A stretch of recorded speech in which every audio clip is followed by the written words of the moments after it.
Welcome, everyone. Welcome to another live stream. Good morning, good afternoon, good evening, wherever you are. As you can see, I am joined by Pepe Escobar, back by popular demand, actually. We had many requests to have you back on, Pepe. How are you doing today? Hi, everybody. Greetings from NATO Stan, the Paris chapter, where it's raining at the moment. So no heat wave of 45 degrees. It's a pleasure to be with you, Danny, with all of you. Thank you.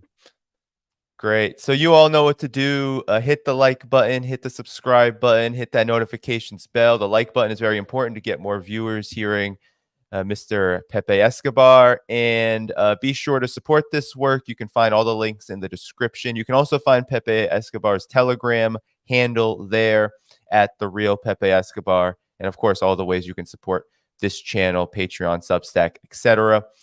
But Pepe, so you are a foremost geopolitical analyst and journalist, and you have been writing extensively on Brics, on China. We're going to get to all of that, but let's start. Yeah. Actually, we were talking right before we came on about the Russia-Africa summit.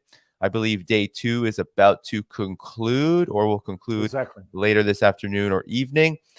And I wanted to ask you about the significance of this, because we've already had announcements from the Russia side of writing off several African countries' debt to Russia. I think a total of 20 billion spread across Angola, Ethiopia, and a few other countries. And then you've also had Putin announce, and you've talked a lot about this, the international north-south trade corridor becoming a potential replacement for the Suez Canal and trade, especially in this region.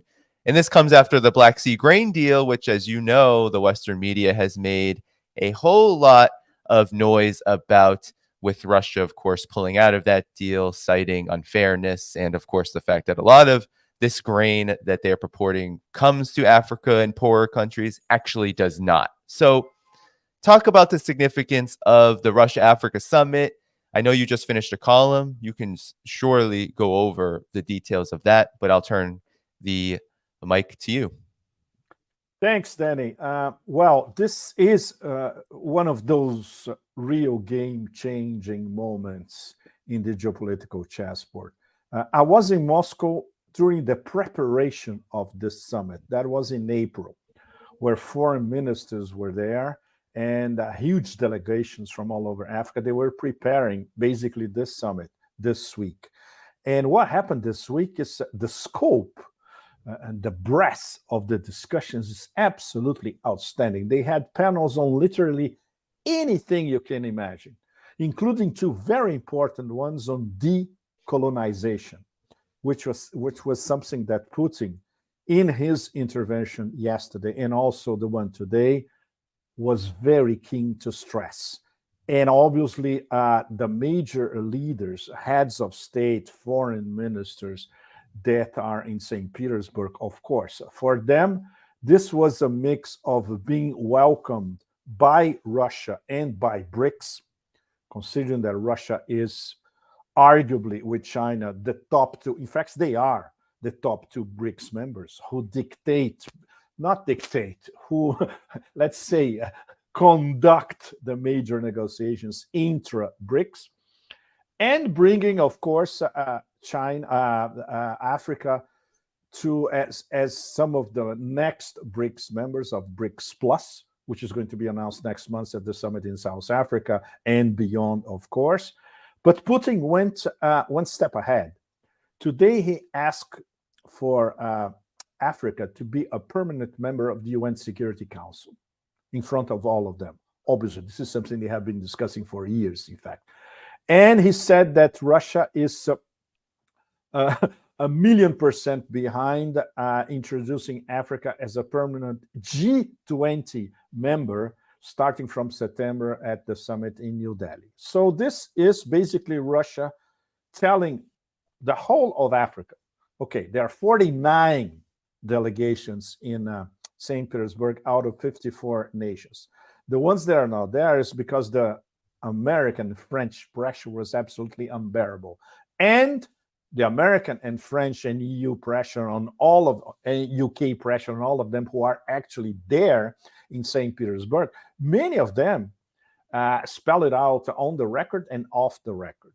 And still they went, and still they knew that considering the preparations 3 months ago in Moscow, they knew that this would be big.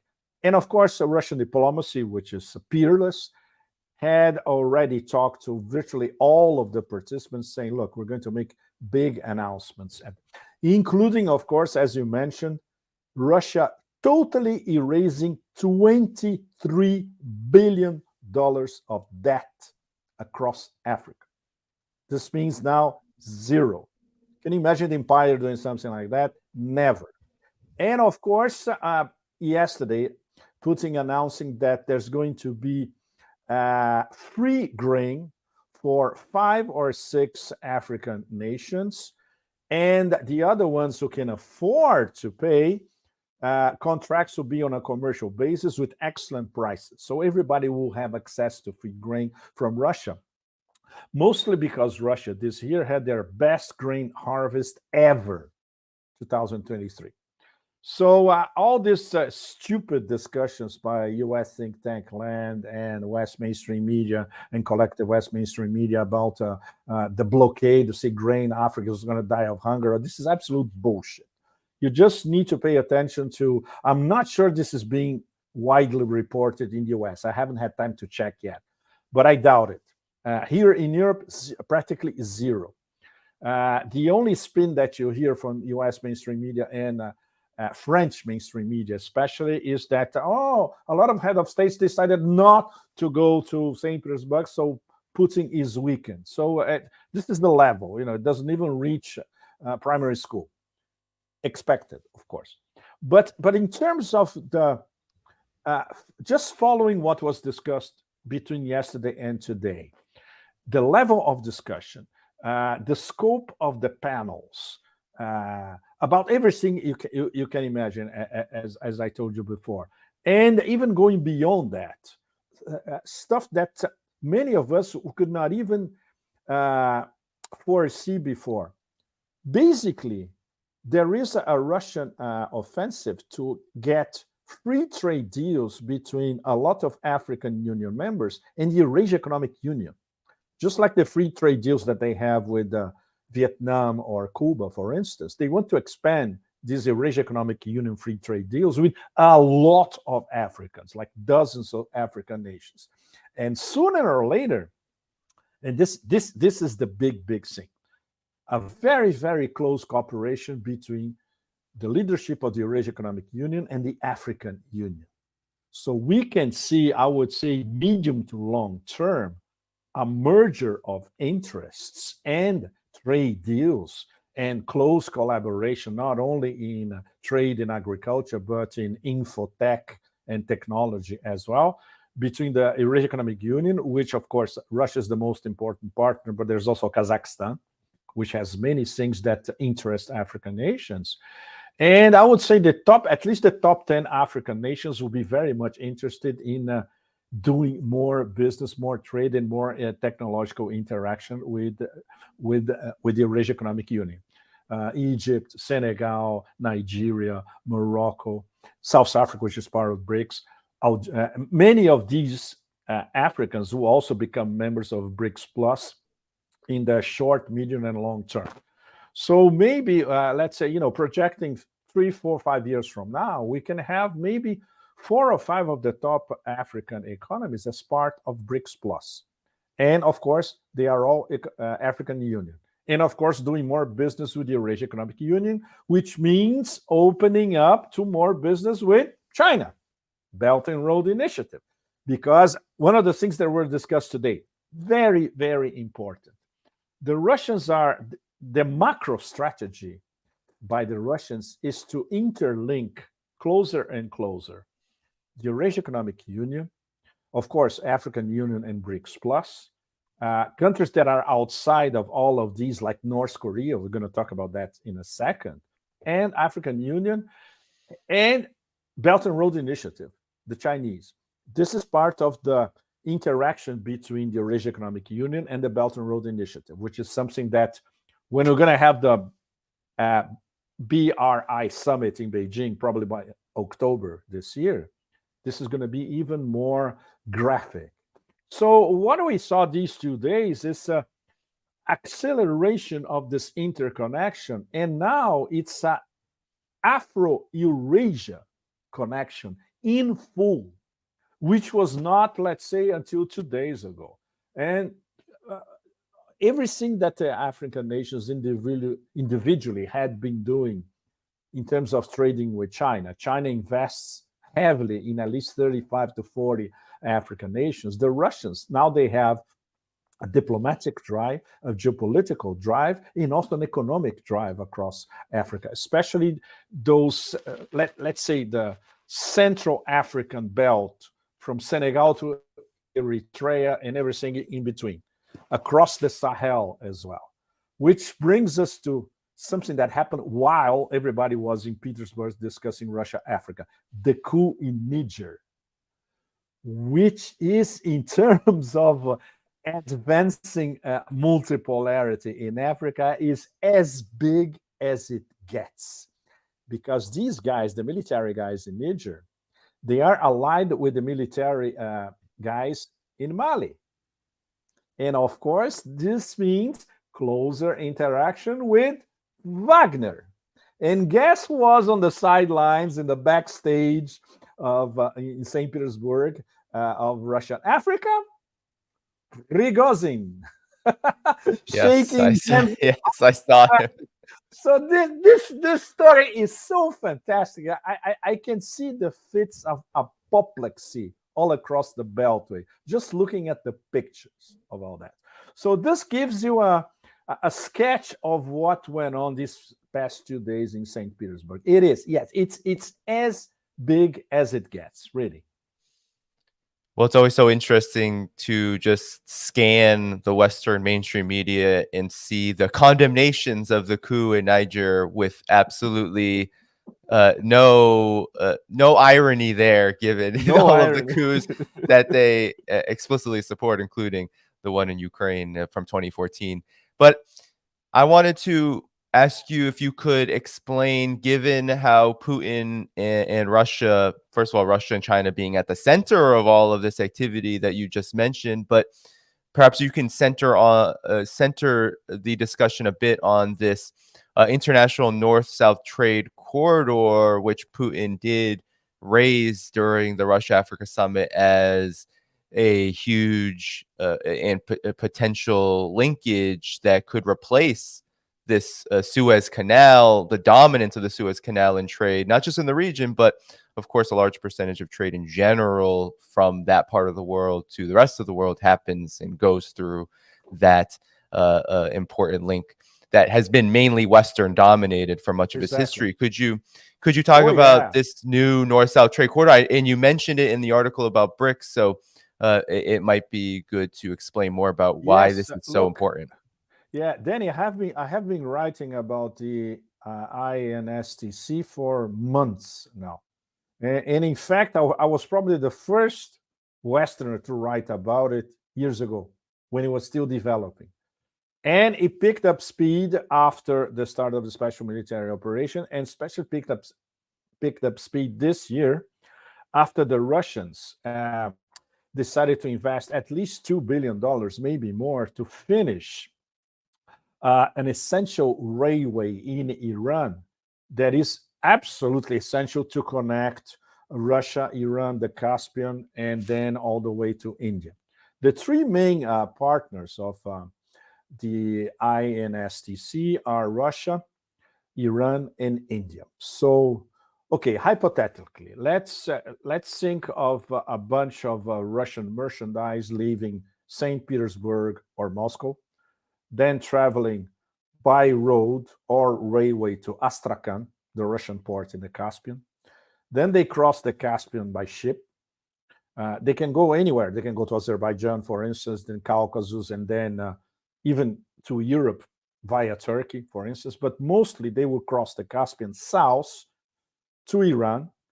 It's a multimodal, as they call it, trade corridor. And then once again, railway or road all the way to southern Iran, to the part of Iran that borders the Gulf of Oman, near the Persian Gulf. And then by ship all the way to the Arabian Sea, and then the Indian Ocean to India. So we can have Moscow and St. Petersburg, Astrakhan, the port of Bandar Abbas in southern Iran, or the port of Chabahar, for instance, and Mumbai in India as the main nodes, back and forth, multimodal, roadways, railways, the sea navigation. The Caspian is a mainland sea, of course, and sea travel. This will bypass the Suez Canal in terms of time of travel and costs. It's absolutely essential for everyone involved and everyone around it as well. For the Indians, it's a matter of national security, because this is the Indian way, which is something that they had been discussing and investing somewhat on and off for years. How can we have our Indian Silk Road? The best solution that they found was Mumbai, Chabahar in Iran, and then Chabahar via road and railway to Afghanistan, and then Central Asia. So this would be the Indian Silk Road from India across the Indian Ocean, the Arabian Sea, via Iran. The relations between India and Iran are very, very close, historically as well. And then through Afghanistan, considering that Afghanistan now is free of US occupation, and then all the way to Central Asia, the Central Asian neighbors of Afghanistan. The problem is the Indians Once again, the Indians is a very complicated story. They invest and the money stops, and then they try to find more money for investment, and they can find it, and then they change their mind, and then they get under pressure by the US, and then they start thinking about AUKUS and the Quad, and then they say, no, maybe this is not a good idea, maybe we have to think about our Silk Road again. And meanwhile, what the Chinese do, they keep investing and doing business all the time, including the possibility that they would take over the port of Chabahar because the Indians were not investing enough or investing what they promised. So now the Indians finally woke up and said, no, let's invest in the international north-south transportation corridor, because this opens for us not only the Chabahar way as our Silk Road through Afghanistan all the way to Central Asia, but it opens ourselves to more business with Iran and with Russia, bypassing the Suez Canal. So now the Indians are finally trying to get their act together. You never know with them, of course. It's always a very complicated issue. and so when I discuss this with some of my retired Indian diplomat friends, most of them are realpolitik practitioners, they despair as well. Indians also despair in terms of the process of making decisions at the top of the Modi government and all that. It's extremely complicated, but at least they're trying to get their act together. So there was today in St. Petersburg one panel fully dedicated to the international north-south transportation corridor, which is going to become an enormous alternative to the Suez Canal, and that explains, among other reasons, why nobody in mainstream Western media talks about the INSTC. They don't even know what it is, in fact. You won't see that in the Washington Post, Le Monde, etc. They don't know what it is, and they don't even know how to address it. They only know it's a threat, and it's another Russian-Iranian invention. So it's malign by definition. So this the evolution of the INSTC will be in parallel to the evolution of the Belt and Road Initiative. Parallel, not always intersecting, but sometimes intersecting in the case of Iran. Iran now, they have I would say, golden, platinum, rare earth opportunity of increasing their business simultaneously with Russia, China, and Iran, the three Brics. This is extremely important from an Iranian point of view. And also the fact that Iran now is part of the Shanghai Cooperation Organization, where the three Brics are already there. And Iran is going to be inevitably part of BRICS Plus, because the three Brics are totally in favor of admitting Iran as a full-time BRICS member. So this, in a nutshell, for all of you, is how important the international north-south transportation corridor really is in terms of an extra alternative in terms of trade corridors and connectivity corridors, and uniting three absolutely major players in Eurasian integration.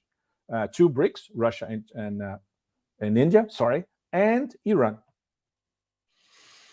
Yes, incredibly important. And perhaps now that we've mentioned India, we can move to, you wrote a column, it was widely republished, called Brics Problems, BRI Solutions.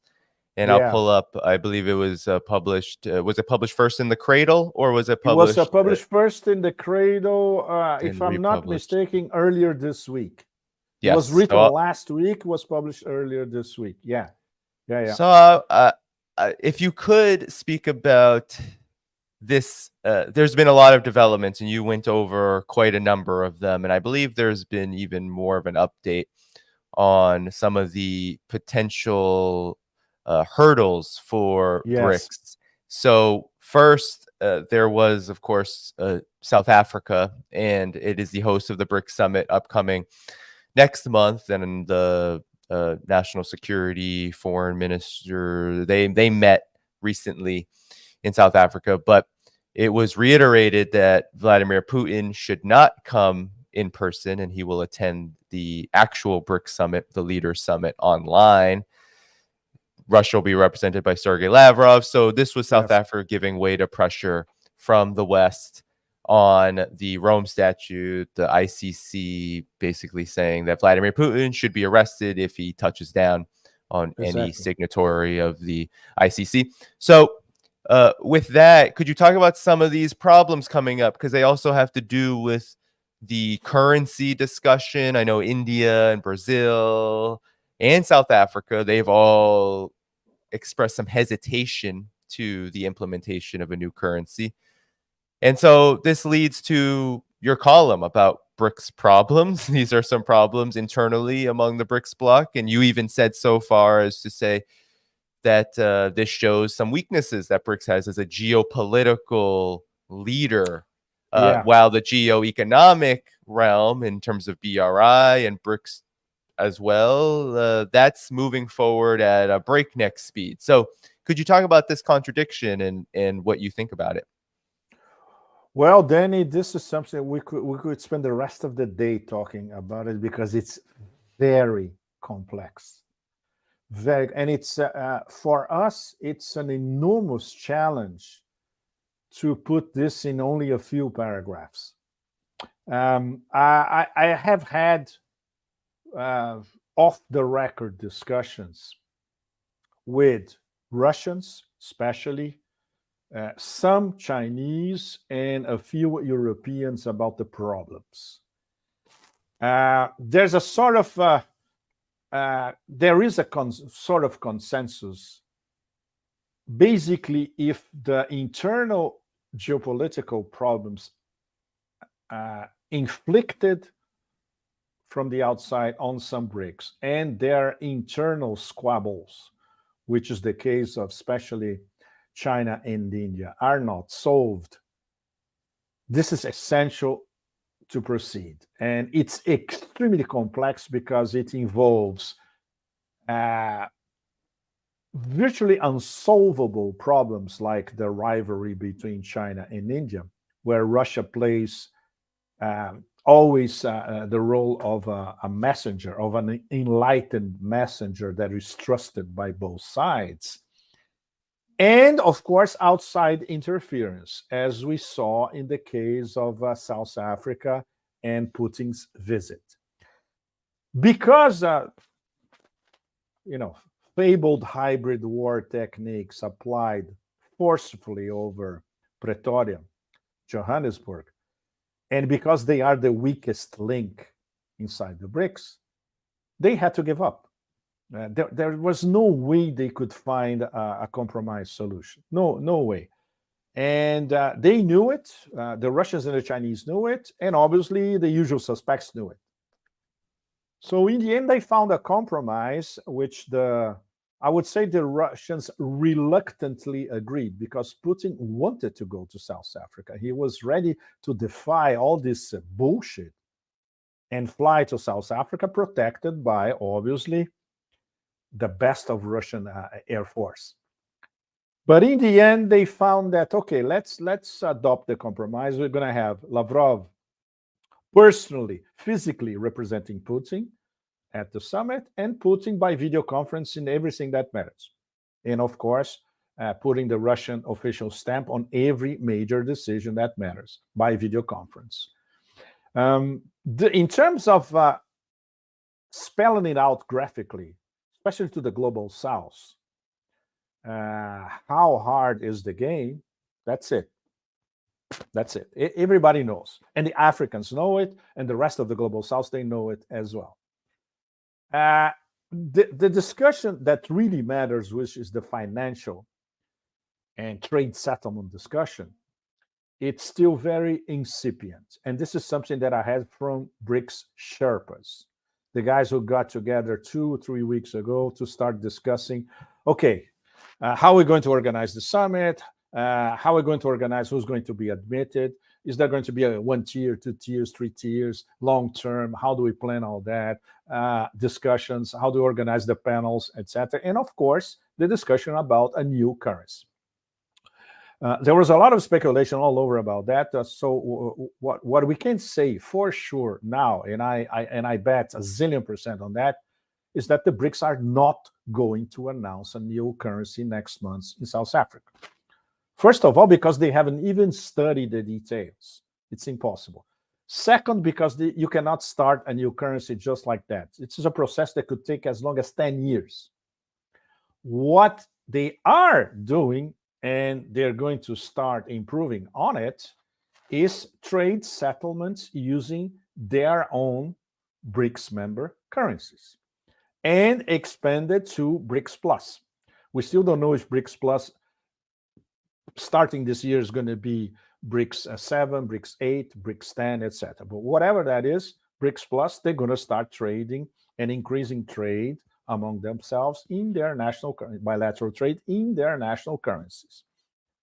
This will lead later on, and this later on could be in a span of 1, 2, 3, 5, or even 10 years, to maybe a new currency, which is going to be basically a trade settlement currency and not a currency like, for instance, the euro or the British pound. Something completely different, a trade settlement mechanism capable of bypassing the US dollar ecosystem, which, it's all over the world. It's very hard to escape it, right? So this is why we're going on the financial new currency front. On the geopolitical front, of course, it's much easier, it's much faster, because they already know that we have a list of as many as 30 countries who are dying to be part of BRICS Plus.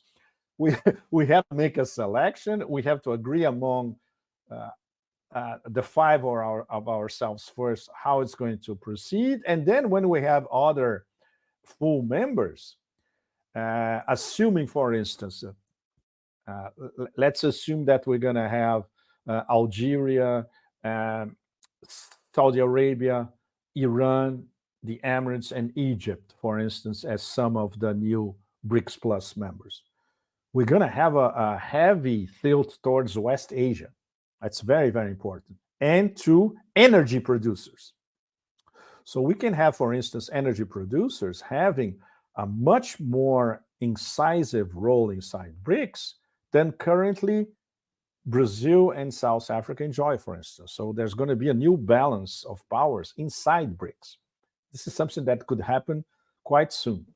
In terms of the weak nodes, that's very complicated as well, because we can say that India may not be a weak node, but India is the wobbly node. And we can, the Russians and the Chinese talk among themselves. We can never trust what the Indians are going to do next. That's very complicated geopolitically. And the weak nodes, as we know for now, everybody knows, are Brazil and South Africa. South Africa for all the reasons, including the Putin visit, and Brazil because Brazil basically got a list from the Straussian Neocon cycles, represented by Jake Sullivan, in person in Brasilia, of everything that the Lula government has to do, or else. This was late last year. So the margin of maneuver of President Lula is very, very slim, and he has to be extremely careful. He can do it. He's a master of equilibrium. But it's very complicated and reduces the margin of maneuver and influence of Brazil inside the BRICS, and even outside in terms of being a paragon, a model for the global south. The BRICS Bank, that's very, very important. Dilma visited Putin. She had a special audience with Putin. That was very, very interesting. I was reading the transcript of course, of what was... there were no leaks about their, let's put it this way, more or less secret conversation. The only thing that we could read was the transcript of their official introductions to each other, which were very effective, because Dilma, she told me personally, she loves Putin. She thinks Putin is fantastic. And their interaction was always very, very good. And Putin greatly admires Dilma. That's also very important. So they remember, for instance, that the discussions about bypassing the US dollar, they picked up speed at the BRICS summit in Brazil in 2014. Both in their official introduction mentioned that. That's very, very important. This means that they are in sync and they know exactly where they're coming from. This was 9 years ago, remember, which in politics is an eternity. But Dilma also said something very, very important, which obviously was misrepresented by Brazilian mainstream media. There are not going to be any NDB projects or loans involving Russia. Of course not. Russia doesn't need the BRICS Development Bank. Russia is one of the major providers of capital for the New Development Bank. So this is Russia capital is involved in distributing and granting loans to countries that really need it. And she also said something once again, something very important in terms of they are inside the NDB. They are trying to diversify loans and financing in other currencies by passing the dollar and the euro. And the problem is that the target is very, very modest, 30%, which is not enough. It should be by now over 50%. So they're proceeding very cautiously inside the NDB because they know that they are being scrutinized by the comas, by IMF, World Bank, US Department of Justice, the whole apparatus of sanctions, etc. So the NDB, they cannot grant loans to countries that would be subjected to American sanctions for whatever the reason. After all, this is the rules-based international order. We change the rules anytime we want, right? So they have to be very, very careful. And the NDB, they're still affirming themselves as a credible multilateral organization geared and focused on the global south. So we understand how Dilma is being very, very cautious. And of course, they discussed that in detail in their closed-door meeting, Dilma and Putin. So we can expect from the NDB more or less slow progress from now on. For instance, in one of my columns this week, I was wondering why the NDB does not grant loans to Syria for Syrian reconstruction. Once again, American sanctions. Syria is completely sanctioned. So the NDB officially cannot do it. So it has to be through other mechanisms by Iran, by China, by Russia and others to finance Syrian reconstruction. So that's the difference between the geo-economic approach of the NDB and the geopolitical approach of BRICS and BRICS Plus. I hope I managed to explain at least the basics for all you guys. It's an extremely complex matter, and we didn't even get into how hard it is to design a new currency. Yes, I'm sure we could talk about that for many conversations and streams. Maybe given that the currency you mentioned is quite a ways away, you mentioned that in your column, you mentioned it here. But even so, even if that's the case, I think your points about how significant all of this still is geopolitically and, of course, economically is very well noted. And I think one of the biggest stories about the summit coming up is the potential for new members to be added to BRICS Plus, for there to be a mechanism for membership. I know that on the Russian side, there's been a lot of talks in pressers from foreign ministry spokespeople talking about this being something that needs to be discussed. How do you see the actual results from the BRICS summit shaping out? Like, do you think that there will be a mechanism for new membership? And then from your conversations with people on the inside, like how do you think that could work? Maybe it's not so easy to foresee it, but how do you think, given all of these complications, new membership may work? Because even the prospects of Iran, Saudi Arabia, certain countries in Latin America, I know you said Argentina is having some trouble with even the prospect of joining. Exactly. But if they do join, the smoke will come out of the the ears of the neocons and the unilateralists, and of course the hegemon, the United States. So that alone. So I think that's why some people, I think, get a little stuck on the if there's no currency, it's not so important. But even just the idea of these countries joining gets them real hot, gets the hegemon real hot. So how do you think this will play out? Well, they are already freaking out, Danny. Big time. And they know that much more in several aspects than the Russia-Africa summit this week. The BRICS summit next month is going to be, this is mega game-changing. They discussed, for instance, the meeting earlier this week, on cybersecurity and national security, where this was fantastic because it was the first time after all those meetings that they had in the past that Wang Yi and Patrushev met in person, and Wang Yi back as Chinese foreign ministry after that absolutely crazy episode with the former minister Xinjiang. And I talked to my Hong Kong sources.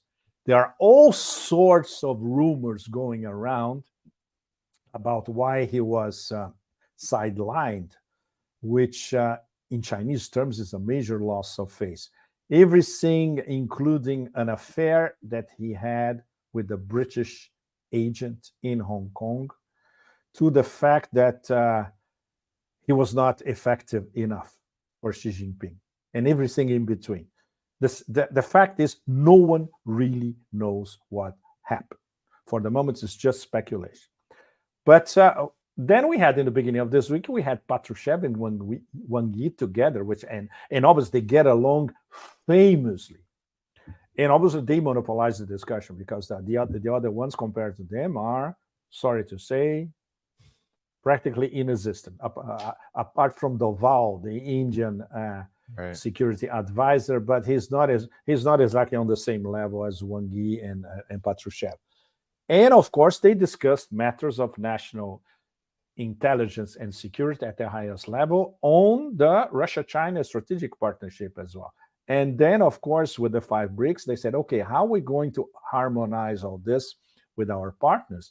And how are we going to expand these interactions and conversations within BRICS Plus? So this was also discussed this week. In terms of the expansion itself, we have no detail. There has been no leaks whatsoever on the procedure in terms of BRICS Plus expansion.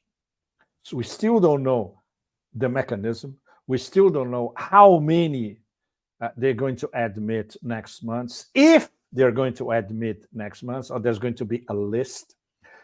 We only know about everybody who applied.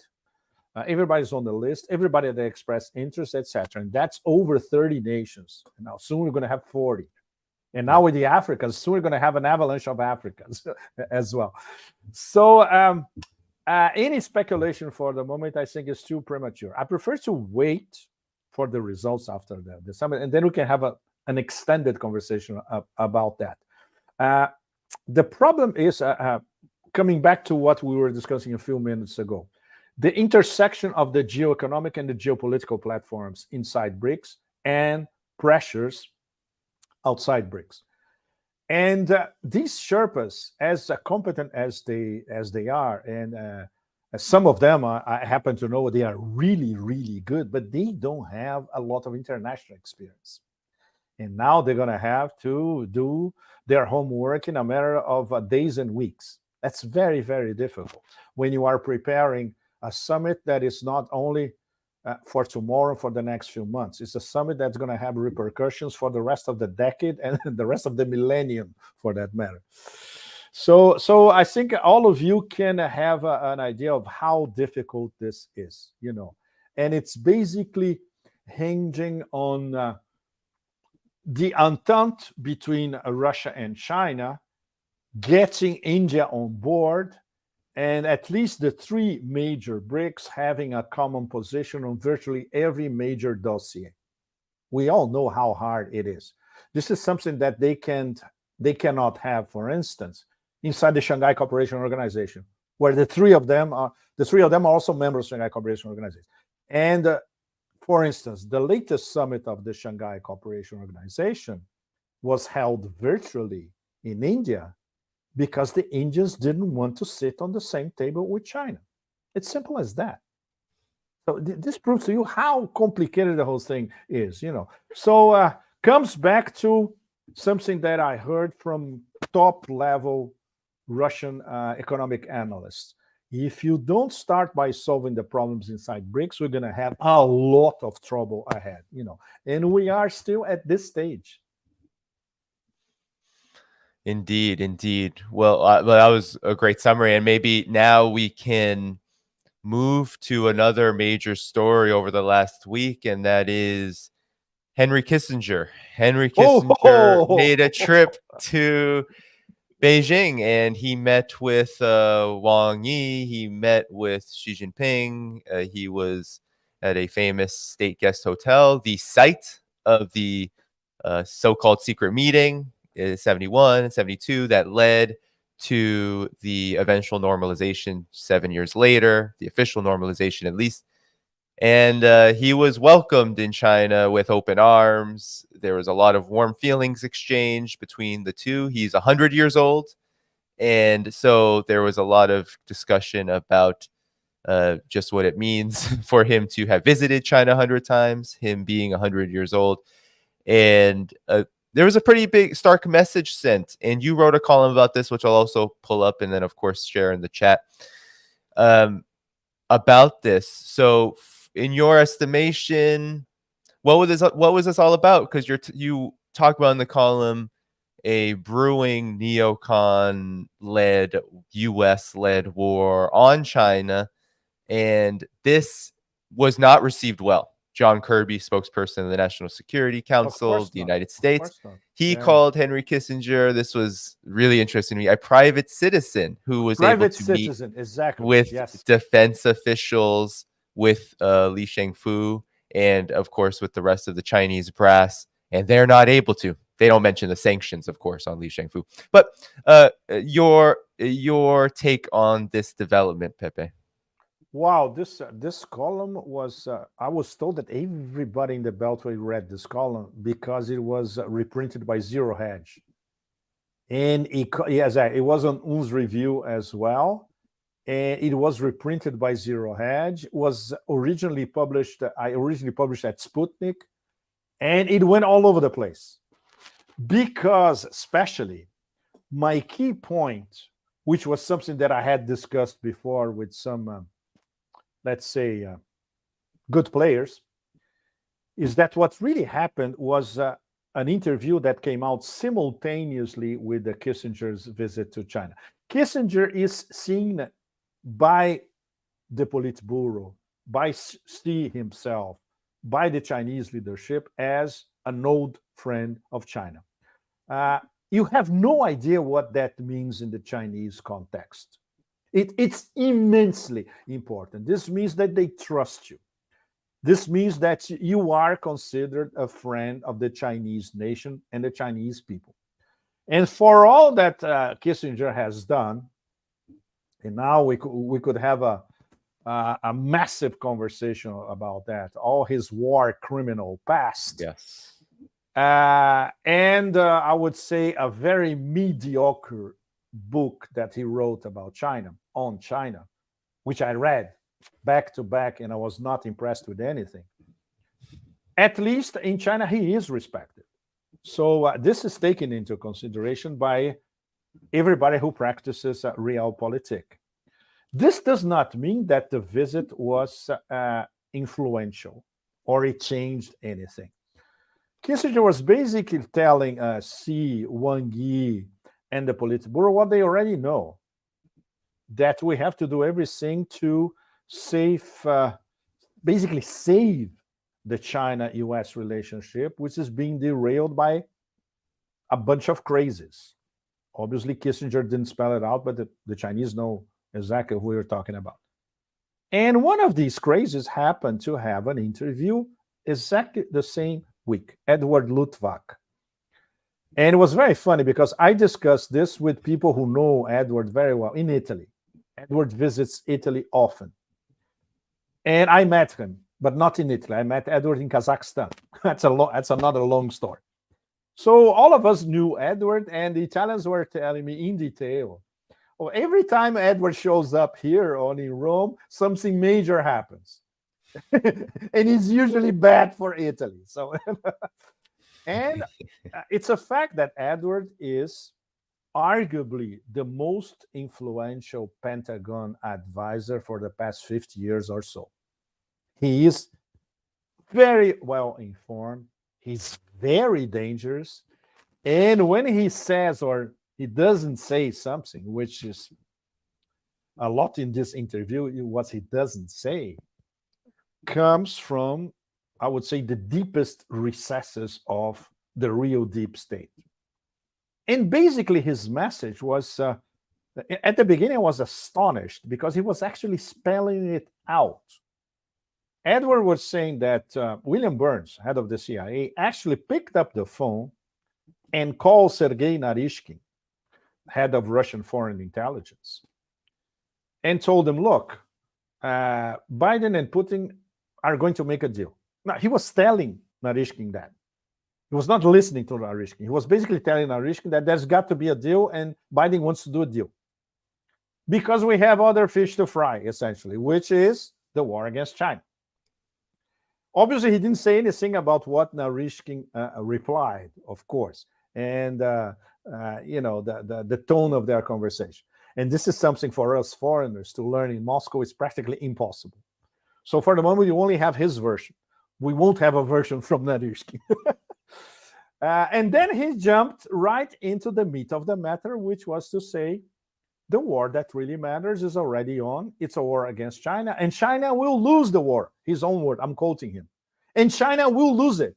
His own words. You can check the interview yourselves, all of you. Because China doesn't know how to fight, because for a number of reasons.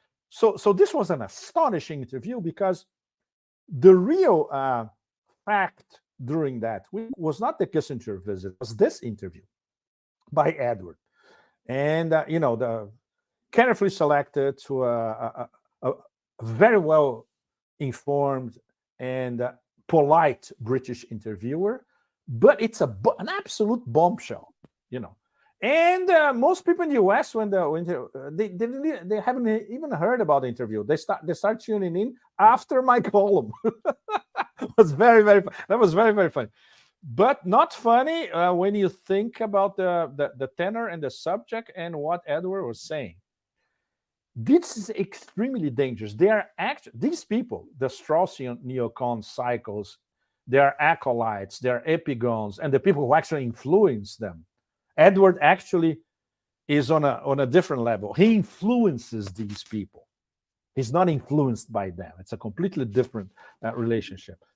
They are actually convinced, and they have already embarked on the war against China narrative. And then this week, just another example, the American Enterprise Institute, two of their hacks, they published a piece, a long piece, by the way, on foreign policy, if I'm not mistaken, saying that de-risking in terms of trade against China is not enough.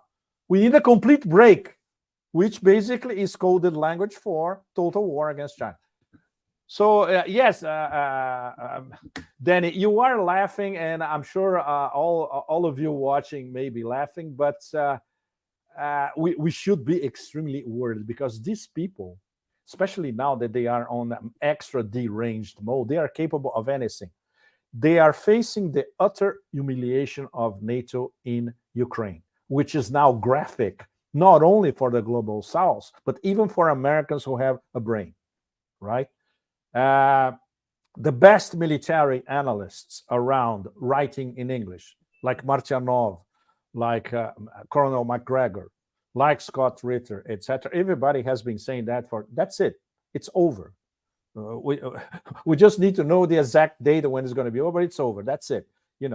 So what's going to be? The Americans are going to pick up the phone and call the Russians and say, look, we need a ceasefire, a truce, a freeze, or no, they won't. Tony Blinken every week says the same thing. We're going all the way. And at the same time, the mainstream media narrative has already changed. It's now sidelining Ukraine. It's now it's a take that is equivalent to throwing Zelensky under the bus, sort of, to the real wars against China. And what Edward's interview did was to solidify this position. And that's why it's so dangerous. So obviously Kissinger's visit compared to it simply disappeared in the end. And I'm sure realpolitik practitioners in the US, they noticed that. And now they're even more worried than they were a week ago. Yeah, I mean it is very serious. You're exactly correct. This is happening. I mean, I was just in China, and it's, people would talk about both the consequences of the economic so-called de-risking, the sanctions, and De-risking. all of this. And there are consequences, but certainly there's also a lot of confidence about where things are going for China, and not a lot of fear so much as it is a concern for the other side, and then what it will mean for the world. And I think, I got a lot of people in the US. You mentioned Kissinger's war criminality. Are they, how could China do this? How could China do this? And I said, this is real politics. This is a message. This is a message being sent about what China exactly wants. And it's been a very clear message from the very beginning. And this was really what I felt was like a reenactment. Hey, this has happened before. We can do this. Can you do this? Can you step off the brink of the most dangerous conflict that might jump off in maybe the history of geopolitics, and use what little left of your rational brain may exist in this moment among the neocons. But I'm wondering if you could talk more about with China, this war that people like Litwick and others, especially in the foreign policy establishment, are contemplating. Given all that we've known has transpired with Russia and Ukraine, and how that's gone for NATO and the US, the neocons, not well. With China, I mean, what is your take on this next dangerous step? Because it doesn't feel, that's some of the chuckles that I had, is it doesn't feel like it's going to go very well, given what we already know. We can't necessarily predict the future, but we know what's happening now and where things may go. So how do you think things will go between the U.S. and China from here, given the march to war is occurring?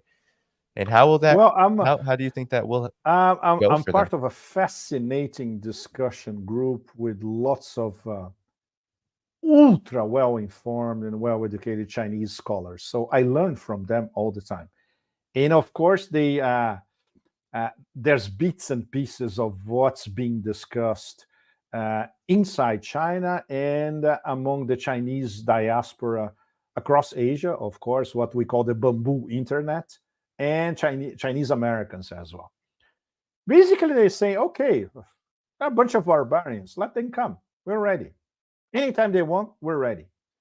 Of course, this is coming from those who have studied at least 3,000 years of diplomacy. Of course, we have to respect them. But when they give examples, practical examples of what could happen if the U.S. decides to up the ante, of course, they're right.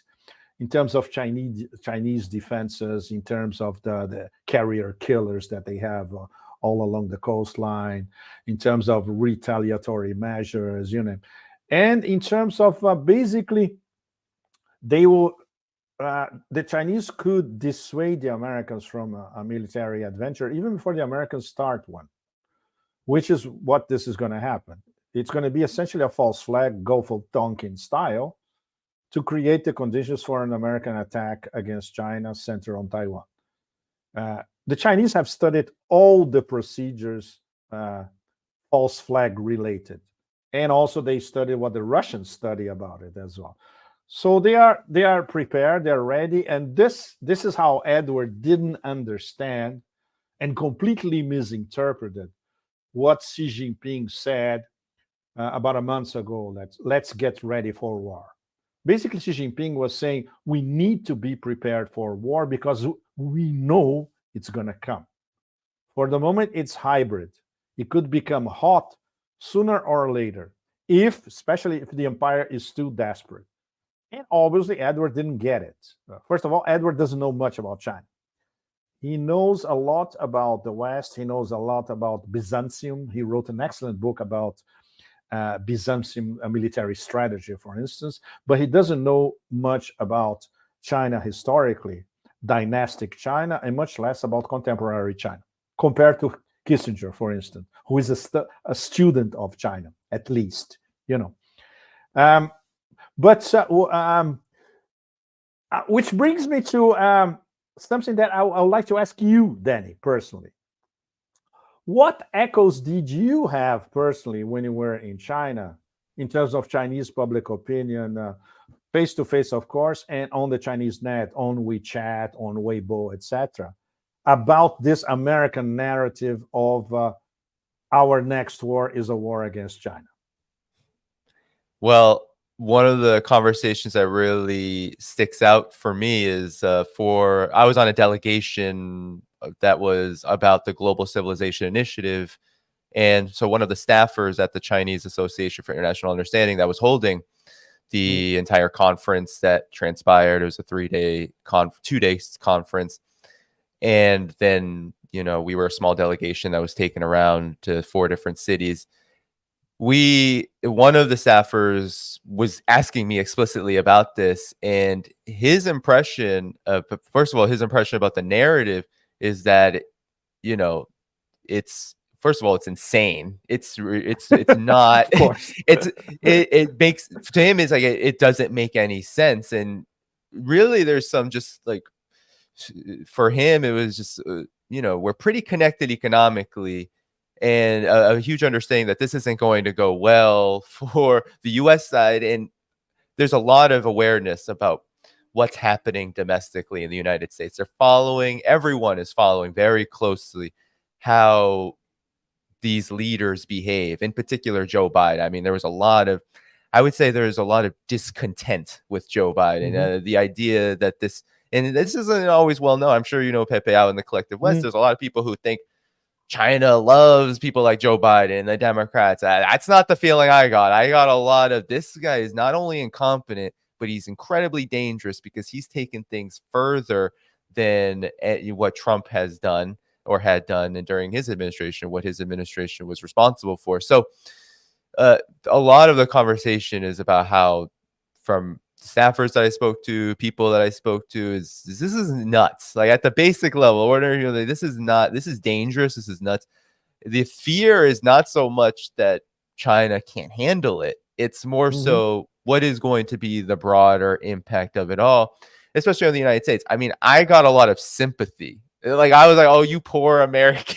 Like, you're in this situation where you are being, like, led astray, and of course a lot of appreciation, because to be honest, one of the most stark things you recognize now going to China is how bad relations really are. I was the only person from the United States who came from the United States. There was one other person, I think, out of 400 plus attendees at the conference, who has lived in China for years and years and years and years and years, from the US, teaches, he's a professor.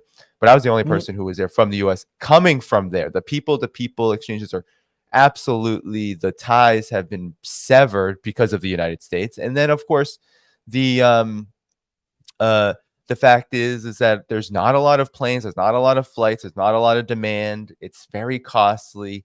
It's a big problem. And so even just being there as someone from the United States was almost like a surprise. Like, okay, did you fly direct, or did you go through Hong Kong?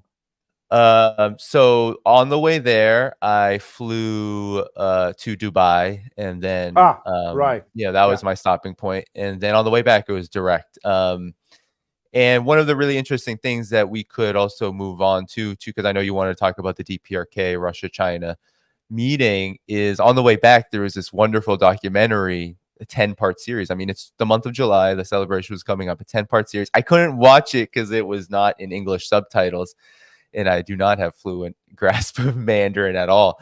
So, but it was really interesting to see that it was Chinese. It was just for Chinese people coming back and forth from a flight Shanghai to the New York City. I mean, for me, what was so interesting was the way people spoke about politics, even just from 2019, was a lot different. It was less so like, I felt like the attitude was a lot different, that there was just there's a better understanding of these dangers, and also just like this is how it is, and while it's really bad and we don't want it like this, like we're prepared to do whatever it takes. Like that's why I didn't sense any fear, any like, okay, what are we gonna do? Panic? No, nobody expresses that. There's not 1 ounce of confidence from my last trip to this one lost, because but the Chinese awareness of the media dangers explains this way very high. well. No? Yes, They are doing way a good high. job of explaining the madness in Washington. Totally. So I'm sure people who follow everything, the papers and CCTV or CGTN, they have a pretty good, and the debates are very thorough. Yes. So the Chinese population is relatively well informed of what the Americans are going through, in fact, or subjected to dystrophy and neocon cycles. You know, that's definitely true. that's been that was the feeling, you know, and of course with regular ordinary people, it's more so like why do this? You know, no, this seems to be counterproductive. It's like very basic, but among the people, the higher level that I got, even just staffers, young. Some of these were just young party members. Danny, I'm very curious. What was your personal impression of Shanghai? Oh, well, Shanghai was beautiful. It's too humid, like way too. I mean, it's beautiful, it's humid, well developed. Interesting to see some of the tensions, though. Like there are, because Shanghai does have this long history pre 1949. It's interesting to see people not from Shanghai go to Shanghai and talk to you about it, because they have the impression of, a lot of the people that I was with are from smaller provinces, smaller cities, and smaller towns, and they would be like, "Oh yeah, Shanghai's nice. It's a bit expensive. You can do Western shopping." Like they thought that's what we were into, but my impression was actually that there is, I feel like, the impetus on understanding the importance of developing that city into a truly Chinese city, and one that is modern and can really lead the way in addressing some of the, I think it has probably the most contradictions from like opening up and reform. So there was a lot of emphasis on, we got to address these things so that we can truly become the strong country that we want to be by 2050. And so that was really interesting, but also hearing Chinese people talk about Shanghainese, and like hearing about the opinions about the differences and how people think there versus maybe outside. And one person told me, one of the capitals of the 21st century. Oh my gosh, yeah, it was the Asian capital of the 21st century. It was incredible, because you get a lot of like, oh, it's completely Western. It's not like that at all. It's, first of all, it's a really big city, so sure, you can go to the shopping districts. You can do that in any city. Go to the shopping districts and go to Zara, whatever. But no, when you go around the city, you get the sense of both the history and the modernization is just, I mean, it is incredible. It is. You get the feeling like when you're standing.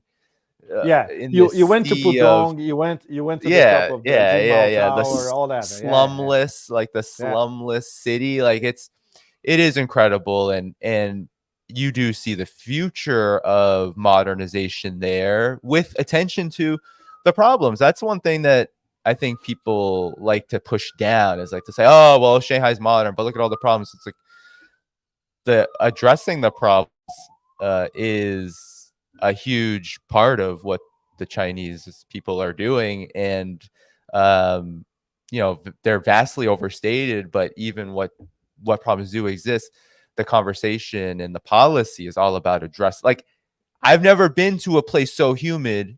I get destroyed by bugs and mosquitoes. Like, I don't know if it's my Asian blood, but they have a whole campaign. You've been to Southeast Asia, I assume. Just China, and not Southeast Asia. Wow, I lived in Southeast Asia for decades, so I'm used to it.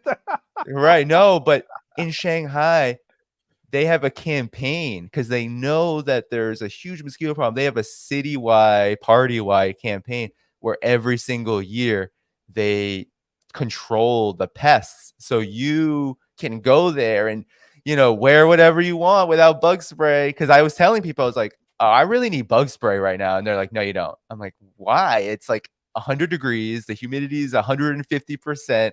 And I'm sweating just sitting here. So I assume the mosquitoes are going to swarm me any second on the Huangpu River, whatever. Nope. Because they control Nope. these. Because they So control it. Exactly. yeah, because Exactly. they have a policy. They invest in things like, because people get sick. People get sick from that. That was a historical thing in China. So anyway, just small things like that. Mm, Definitely, you mm. see it's like, yeah, you have the modernization, the bright lights, the light shows, and then you have like what they're doing to improve the situation for all Chinese people, and it's very interesting. It is the future, like not just Shanghai, but everything. You get to see the lower tier cities, and they're trying to make everything they're elevating to the same level, and The same level. In that's fact, they not are following. normal. They following to the letter what Deng Xiaoping told Lee To Kuan the Yew letter. when he visited Singapore before the start of the opening up. He said, "For you, Yes. it's easier. My problem is that I have to do 1,000 Singapores, and now they're Yep. doing. They're doing Hmm. 1,000 Singapores. It's Yes. mind-boggling, in fact. Yep. Indeed. And so, yeah, but perhaps we could. I know we said we were going to keep this to 90 minutes. We could get to the Okay. DPRK Russia China meeting, because I think it's very connected to this idea of China being the future. We had Sergei Shoigu also make an appearance at this celebration of the anniversary of the armistice, July 1953. And so, yeah, your take on the significance of this, because I find it to be, first of all, most people don't know that China does not call it the Korean War. It is I believe they call it the victory of the war to resist U.S. aggression and aid Exactly. Korea. Yeah. And so you had Russia involved in this meeting. And it seemed like there was an intense emphasis on sovereignty and almost a negation. You had Antony Blinken say, China, you need to make sure DPRK, North Korea, is controlled. Do something about this or else. And these countries came together and said, no, we're not we're not into that. We are friends and we're working But together. What was your take on the meeting? no wonder think tanks are already freaking out complete. I was reading before talking to you. I was reading one of those idiots at Yale, basically saying that we are we are deeply worried about the China-Russia DPRK alliance. Oh, you ain't seen nothing yet because it hasn't even started. But but this was huge in so many levels, including economically, geoeconomically. That's very, very important. Of course, Shoigu received as Mick Jagger, predictable. Huh? Um, Meetings with Minister of Defense, a special meeting with Kim Jong-un, etc. So obviously bearing messages straight from Putin. And this informal alliance is already on the go. There's no question about that. It not only has to do with military exchanges and, let's say, expanding the Russia-China strategic partnership on a military weapons level to the absolutely impressive North Korean industrial military complex, and very effective. So, they're getting closer and closer. They have a closer interaction, but also geoeconomically, this is the Russian master plan, incorporating North Korea into the integration of the Russian Far East, both Koreas, and of course, all the way towards Eurasia, Central Eurasia, and beyond. That's something that has been discussed years ago already, and it will be discussed again this year at the Eastern Economic Forum in Vladivostok in September. I plan to go to the one this year. One of the key reasons is that I want to see what they are discussing about integration of the Koreas with the Far East. This is a major, major, major story, because what the Russians want to do is they are investing in the Arctic Silk Road as much as the Chinese. The Arctic Silk Road is another branch of the Belt and Road Initiative for the Chinese. So we have the Russians and the Chinese converging on, let's say, developing the Arctic Silk Road. The Russians want to integrate both Koreas to the Russian Far East. And of course, they can use what? Once again, very, very important, Eurasia Economic Union. And the column that I was writing before talking to you, one of the key points of the column is that there's a strong possibility that this could all start with a free trade agreement between the Eurasia Economic Union and the DPRK. This would be a way to have investment, loans, grants, productive investment, etc., by the 5 members of the Eurasia Economic Union in the DPRK, and they can buy DPRK products. Don't forget that they manufacture. When I was in North Korea 10 years ago, oh my God, even more than 10 years ago, they manufacture a lot of, they are self-sufficient in almost everything. So they cannot sell their products abroad because of those horrendous American sanctions. They basically cannot trade with anybody. For instance, they have a trade office in Bangkok, in Thailand, which I visited years ago, same thing.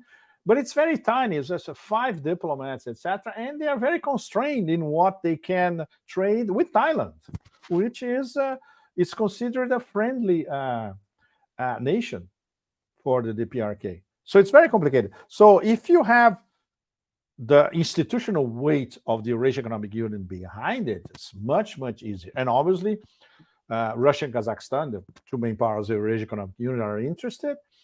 And this will allow the progressive integration of the DPRK with the Russian Far East. Very, very important, which will, okay, very optimistically, but this is something that was discussed in Vladivostok in the past. And the project is, it's dormant at the moment, but will be resuscitated, is to build a Trans-Korean railway and link that with the Trans-Siberian, which is a mega win-win for everybody concerned. Because then we're going to have South Korea, North Korea, the Russian Far East integrated into the great Eurasian market directly, without depending on any sort of American blockade anywhere. Inland, South Korea, North Korea, Russian Far East. The border is very, very close. Russia, Chinese and Russia, North Korean border. So this is something that we'll be discussing in Vladivostok this year, for sure. So that was discussed this week in Pyongyang. And of course, in terms of the Russian master plan to integrate North Korea into Eurasia-wide development, it was enormous. And I would say the geoeconomic significance is going to be, further on down the road, even more important than the geopolitical interaction, of course, and the military interaction of all that. So anybody with we still have a brain in the beltway, then when they look at this picture, they have to be terrified. Because if this happens, even in the short term, if there is progress in different fronts in the short term, it turns the balance of power in the Asia-Pacific completely upside down. And there's nothing that Quad, AUKUS, and all that bullshit can do about it. Forget it. This will be different. This will be a close geopolitical, geoeconomic, and military integration of Russia, China, and North Korea.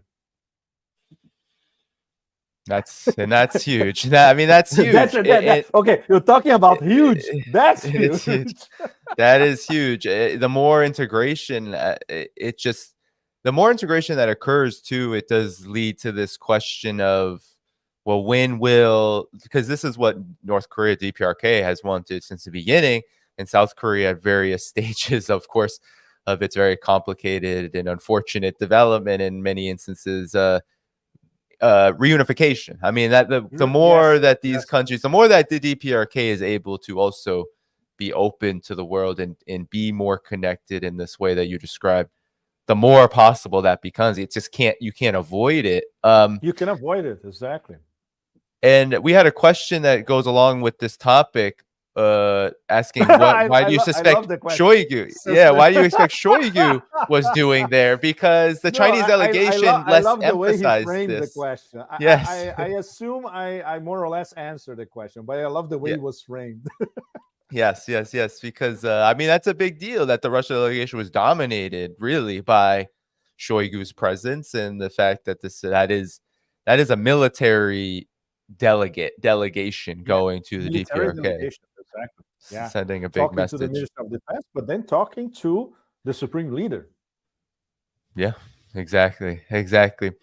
So, in that sense, then, Pepe, given all that you've talked about it, maybe for the last few minutes, um, for the DPRK, for China, for Russia, I mean, what we're describing here, I think, too, what you've described is, I mean, Russia and China is at the center of all of what you've discussed here. Yes. But in terms of the DPRK, it feels even more significant. You mentioned the isolation economically, but even on this like political front, I think the DPRK gets the most maybe inattention, in the sense that it is so isolated. It doesn't have the ability to really assert itself globally, in any particular way. But could you talk about maybe why Russia and China would be, given that the sanctions are very harsh, and even China says we follow the sanctions because they're United Nations based, UN based.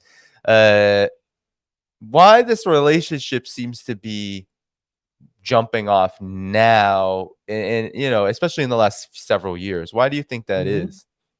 Because especially with this visit, all these different strands of and nodes and poles of Eurasia integration, especially this year. This year is, I think, future historians are going to analyze 2023 as the year of not the year of living dangerously. Remember our recent past, but the year of living not dangerously anymore, where everything was turned upside down and everything is starting. The new multipolar world is actually starting, and people can actually see it. So maybe they were, for the past 3 or 4 years, okay, we don't have the exact right conditions to start our not reapproximation, but to get closer to North Korea. Now it's the time, because it directly involves the whole process of Eurasia integration. And one of the nodes that are not solved yet, and they are not, the infrastructure needs to be built. For instance, this Trans-Korean railway, and this integration between the Korean universe and the Russian Far East universe, with participation from the Chinese as well. This is something that they could have attempted, what, 1 decade ago, 2 decades ago? No, they didn't have the conditions. They didn't have enough, I would say, mutual strengths, both Russia and China. And now that they are mutually strengthened by the strategic partnership, plus all these multilateral organizations where they are the top members, Brics, SCO, etc. They have BRIO on one side, the Russians had Greater Eurasia Partnership on the other side. Well, if you study the concept of Greater Eurasia Partnership, which is the official Russian concept for integration, you look at the Far East and you see that the Far East is basically cut off from the Koreas, which is completely absurd. So we have to integrate them. And this has nothing to do with legitimizing or not legitimizing a political regime. It's a complete. The Russians are very pragmatic, and the Chinese as well. This is a matter of geoeconomic integration that is fruitful for everybody involved and beyond. And it's a node of Eurasia that has been neglected so far, right? So that makes sense completely. And of course, obviously, militarily, it goes without saying, because the natural affinities of those three are more than obvious. And of course, Russia and China see as North Korea as a victim of imperialism. just like the North Korea see themselves. In fact, it's very striking when you go there and you are allowed to talk to some people. Of course, every visit to North Korea is heavily guided. We had people on us 24/7. But we managed to have a few conversations outside a little bit, or people were, after 2 or 3 beers, they start spinning the beans a little bit. They're extremely proud of the fact that they are a pole of resistance against imperialism for all these decades. And they never succumbed, they resisted. So it's just like Cuba. When you talk to Cubans, they will tell you the same thing. It's just like when you talk to Vietnamese. Not now is a completely different. When you talk to Vietnamese in the past, I remember talking to Vietnamese who are companions of Ho in the Maquis in Hanoi, and they were so proud of what they did. Of course, you totally understand. And if you come from the global south, which is my case, I was born and raised in the global south. For us, instinctively, we know what they're talking about, Right. Yeah, well, I'm going to squeeze every minute out of you, Pepe, because this has become an incredibly good conversation. But for everyone listening, if you subscribe on Patreon or you do Super Chat, you can ask questions and I will pull them up for our guests. And this one is related. So aside from antics in the Republic of China, I thought this had to do more with Korea. So maybe they mean Republic of Korea. How do you think this will throw a monkey wrench in these developments? So I think I love chessboard maniacs. This is so cool. Yes. How do you think that these chessboard maniacs will try to throw a monkey wrench in the development that you were speaking of with Korea, DPRK? They cannot do anything against North Korea, Danny, and you who answered this very good question. There's nothing they can. They already threw everything, a million kitchen sinks against North Korea. And North Korea is they have an industrial military complex and they have hypersonic missiles. Can you believe that? So and the Russians and the Chinese look at that and say, "Wow." This is an example of resistance. Of course, the old USSR people, even inside the FSB, the old KGB types, they say, "Wow, these are badass motherfuckers for sure." And the Chinese, the same thing. So it naturally raises for both the industrial military complexes in Russia and China, and also diplomatically, a lot of goodwill. Said it's not a matter of we're going to help North Korea. No, we're going to, in a sense, steer North Korea towards their rightful role as an Eurasian power. It's a completely different story, And for instance, we could foresee, and it's not far-fetched, North Korea as a member of the Shanghai Cooperation Organization. Why not? You just need Russia and China to agree and then tell the other members, okay, do you have anything against it? I wonder if India would be against it or Pakistan would be against it. Definitely not. Or even Iran. Nobody will be against it. And the Eurasia Economic Union, the same thing. It will start probably with a free trade agreement, which is something relatively loose compared to integrating North Korea into the EU, but it's already in process, and this was confirmed this week by Moscow. They already said it. No. We want to get closer to North Korea via the Eurasia Economic Union. So that's it. This train already left the station. And once again, there's nothing the chessboard maniacs can do about that. Amazing. Well, I think this is a good place to end the interview portion of today's episode. Pepe, it's been really good to be with you again. The Brics Summit is coming up. Danny. Thank you. The Great Brics Summit's coming up in late August, and I will be back in touch with you because I'll be doing a lot of heavy coverage on this channel, and I'll surely want your analysis of the wonderful. I'll be in Moscow, so this will okay. We'll work it out. We will covering the Brics Summit from Moscow. Amazing. So we'll have to work that out. I'll have to work that out. I really want to go to Moscow myself. I can't wait to eventually visit. So Actually, next, when you can, Danny, be my guest. Really, yeah, when you can, surely. just tell me in advance. All Yeah, right. because I would love to go. And actually, in October, I'm going to be in Vietnam, so I'll head to Southeast Asia for the Wonderful. I'm first. dying to Yes. go back to Vietnam. I haven't been to Vietnam in quite a while. And my friends who do business with Vietnam, they are always raving about it.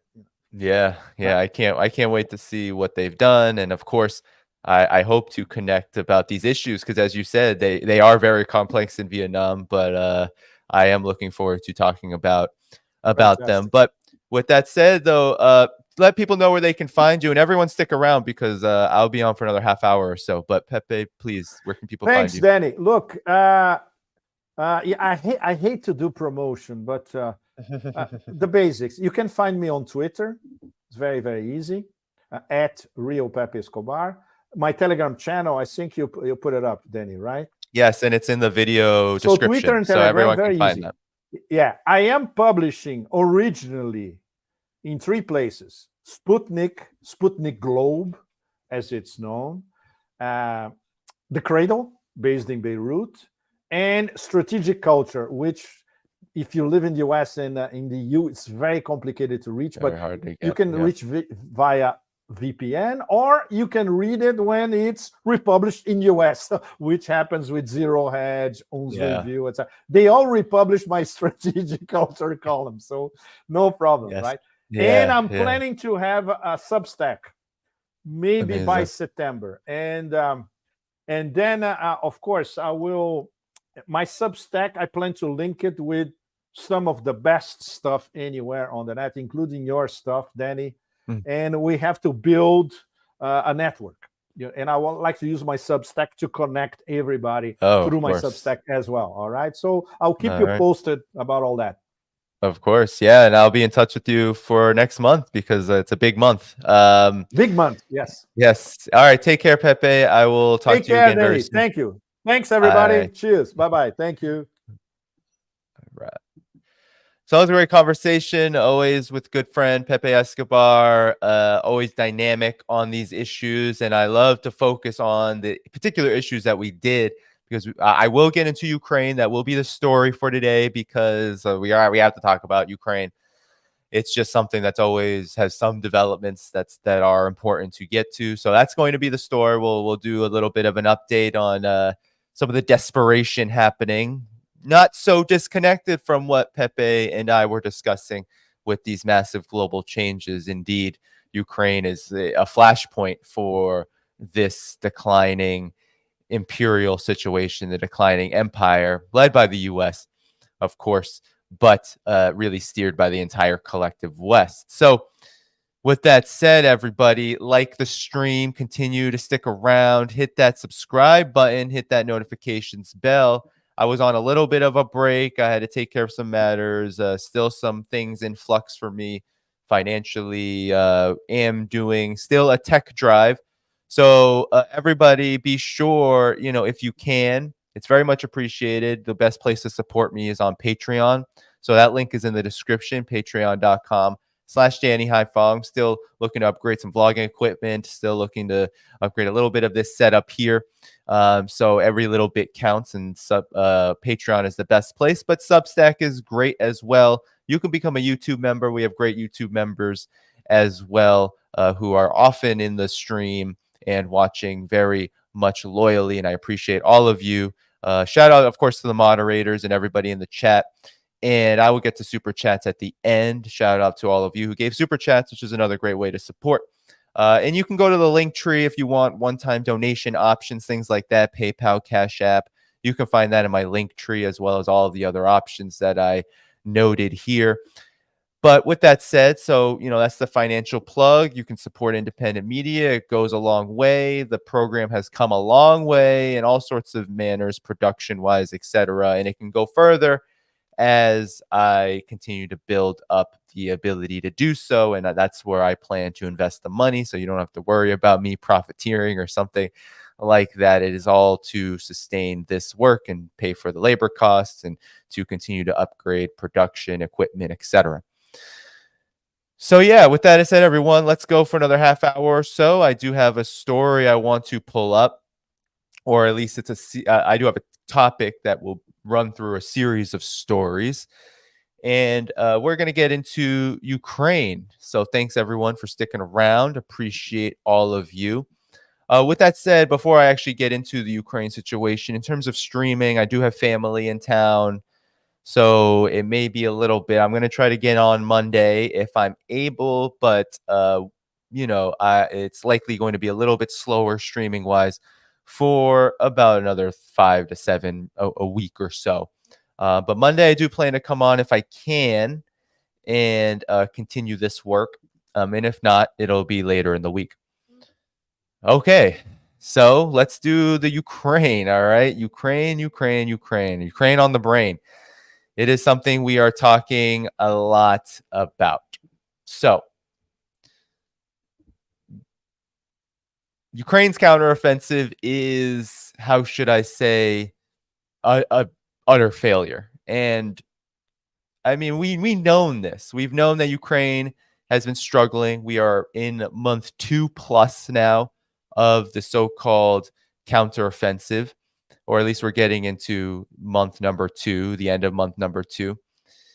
And you've seen all across the collective West mainstream media, you've seen over and over and over again, story after story about how Ukraine is struggling and how there are a lot of admissions now from the mainstream media that Ukraine is just not doing so well on the military front. And this is important for many reasons. I'm no military expert.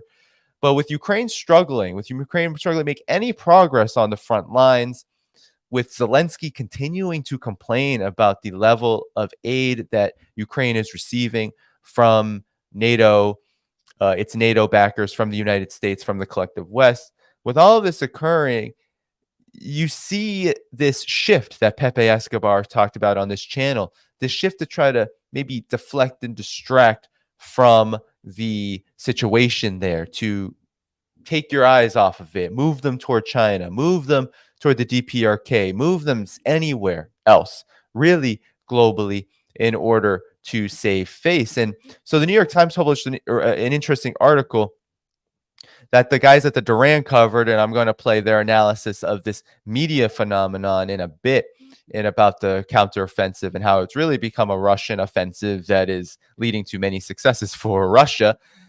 But New York Times wrote in its world section very recently, in the last few days, the main thrust of Ukraine's offensive may be underway now. So they're talking about now. And of course, this article was written July 26th. So not too long ago. This article is saying that now it's starting. But July 26th is almost 2 months from when this counteroffensive started. So now the so-called officials in the Pentagon are saying that the main thrust of the counteroffensive, throwing in thousands of troops held in reserve, many of them Western trained and equipped, are being thrown out into the offensive, said 2 Pentagon officials on Wednesday, hours after Russian officials reported major Ukrainian attacks in the Zaporozhye region. So the Defense Ministry of Russia, the spokesperson for the Russia's defense ministry, Igor Konashenkov, said that Ukrainians had mounted a massive assault on 3 battalions reinforced with tanks south of the town of Orkiv, and then another a few miles south of the village of Robotin, according to state news agency TASS. Both were repelled. So, of course, they're exaggerating the impact of this, that there's no progress made. All of the attacks are repelled, but you see what the New York Times is doing here. Things are getting better, according to the New York Times, for Ukraine. But nothing could be further from the truth, and I'll show you why in a bit. So other American officials, though, cautioned that the latest Ukrainian attack might be preparatory operations for the main thrust, or perhaps just reinforcements to replenish war-weary units. So they don't even know. This is what you get in New York Times articles or anything in the collective West media. It's all speculation. It could be this, it could be that, while trying to promote to you that it is something actually more significant than it is. So, speaking on the condition of anonymity to discuss internal deliberations, officials at the White House and Pentagon said on Wednesday that they were watching the increased activity with keen interest and that Ukrainian officials had told them of the new operation, if successful, would last 1 to 3 weeks. It's a big test, said the senior official. So they said these administration officials and analysts said it might be only a matter of days to assess whether the attacks might be successful. It will be clear soon whether this attack will allow Ukraine to change the current dynamic, said a senior fellow at the Carnegie Endowment for International Peace, which of course is another national, it's another one of these think tanks funded by the State Department. So Ukrainian officials are declining to confirm that this took place at all. And now you have them talking about how the the United States and its Western allies have trained about 63,000 Ukrainian troops, according to the Pentagon, supplied more than 150 modern battle tanks, a much larger number of older tanks, hundreds of infantry fighting vehicles, and thousands of armored vehicles. All of those figures continue to rise, and much of that manpower and gear has been held in reserve until now, as Ukrainian forces fought to find or create strategic vulnerability they could exploit. Because how long it's taken them a long time to find strategic vulnerabilities because they're not finding any, and it's not happening. This all gets back to the point that they don't have enough, and I'm going to show you why that is. But of course, Ukrainian troops say they're pushing back step by step. They're going to try to seize more territory, blah, blah, blah. So that's what the New York Times is saying, right? But they do admit the enemy continues to put up strong resistance, moves units, and actively uses reserves. So they're admitting this, okay? They're admitting that Russia is in a pretty good position, and that look at this, Zelensky. We believe in our boys. We continue to work.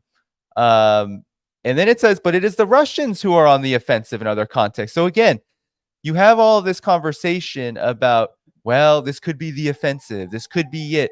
We're going to see how well it goes. They're well equipped, supposedly. But then you get the admission that it's Russia that's on the offensive. It's Russia that's launching large-scale aerial bombardments of Ukraine, firing these cruise and ballistic missiles. It's Russia that is sending warplanes, firing 36 cruise missiles, 4 ballistic missiles. It's happening all of the time. Russia is the one that has the advantage. And of course, they're talking about the grain deal. I don't have to go over this entire article for you to know that the New York Times is trying to promote Ukraine as being now on the offensive, despite the fact that we've had 7 weeks, 8 weeks, and approaching 2 months of utter and complete failure, not being able to break any of Russia's defenses along the front line. But it gets worse from here, okay? And I'm just going to share with you just some of the stories that have been popping up. The White House saying that F-16s are not going to be decisive in Ukraine, and this is a big part of the escalation. This is the next step that we've heard so much about.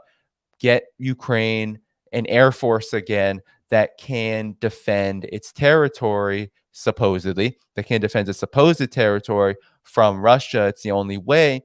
But the White House is saying, Jake Sullivan, National Security Advisor, second in command to Blinken, says that while they're moving rapidly to help Ukraine get the capability it needs, it also says that it is not going. He also said it's not going to be decisive in the conflict. Russia is somewhere in the neighborhood of 8 to 900 fourth and fifth generation fighters, and yet they have not played a significant role in Russia's counteroffensive or defensive efforts in the south or the east. Why is that? And he asked that because both sides have been using air defense technology, right? They both have pretty significant air defense systems, which negates this prospect. So all of this is a moot point, he's saying. And despite the fact that there's other issues, not just that Russia has has a very advanced air defense system, but not only this, Jake Sullivan said it could take years to train Ukrainian pilots to fly the F-16s, and that a significant amount of the time and money would be needed to provide enough F-16s to match Russia's air fleet. So even if you subtract the fact that Russia has a superior air defense system, Ukraine also has one, that there's a reason why this isn't being fought air to air. There's a reason why this is not the primary means for fighting this conflict. But also you factor into the account that Ukraine is never going to be able to catch up. Ukraine is not going to be able to build and train and deploy these kind of weapons, this kind of military strategy. It just won't be able to do it. And so that's the White House admitting. And so the Russia having this very capable advanced air defense system is very important. And it's incredibly important because NATO has already lost much of its, and we go story by story by story. NATO has already lost much of the equipment that it has sent to Ukraine. And all of this, of course, has come in the form of infantry vehicles, ammunitions, artillery, and of course, you have the so-called tanks that have been slow to come. But once they're deployed, this is what happens to them. Here are Leopard 2 tanks being burned to the ground by Russia, by Russian airstrikes. That's what they've been doing. So the Ukrainian military is changing its tactics in an attempt to avoid significant casualties, so far blighting its counteroffensive against Russian forces. This is what the Financial Times had to say. So they're all saying the same thing. They're all saying that Ukraine is changing strategy. New York Times is saying one thing, the counteroffensive may be starting now because forces have been held in reserve. The Financial Times is saying, well, actually, Ukraine is still freezing this counteroffensive because the losses have been incredibly heavy. Russia is estimating over 25,000 Ukrainian casualties over the course of this very short 8-week period that this counteroffensive has been going on. And so the Financial Times cites an article from the New York Times that says that NATO has already lost 20% of its weaponry that it has provided and supplied to Ukraine, supplied to Kiev, and that a significant number of troops have also died. And Russia is saying it's over 25K, dead or injured. So this has been a failure. So you have 20% of the equipment gone, and that's only going to continue so long as the counteroffensive continues, and it will. They're not going to stop this. This freeze period is really, of course, another recalibration. But the news does not get better, right? Every single day, it feels like you have more and more foreign policy analysts, these neocons, these think tankers, these strategists, these people who are responsible for relaying the message or crafting the design of military strategy on behalf of the military industrial complex, on behalf of the Pentagon, on behalf of NATO. They're all saying the same things now. They're all saying that this is a stalemate. Ukraine cannot win. That this isn't, now they're saying this is insane. It's the definition of insane. USA Today has reported that advisors have argued that Ukraine is trapped in a stalemate and that Russia never intended to conquer the country. So things we've been saying over and over and over again on this channel have in fact been true.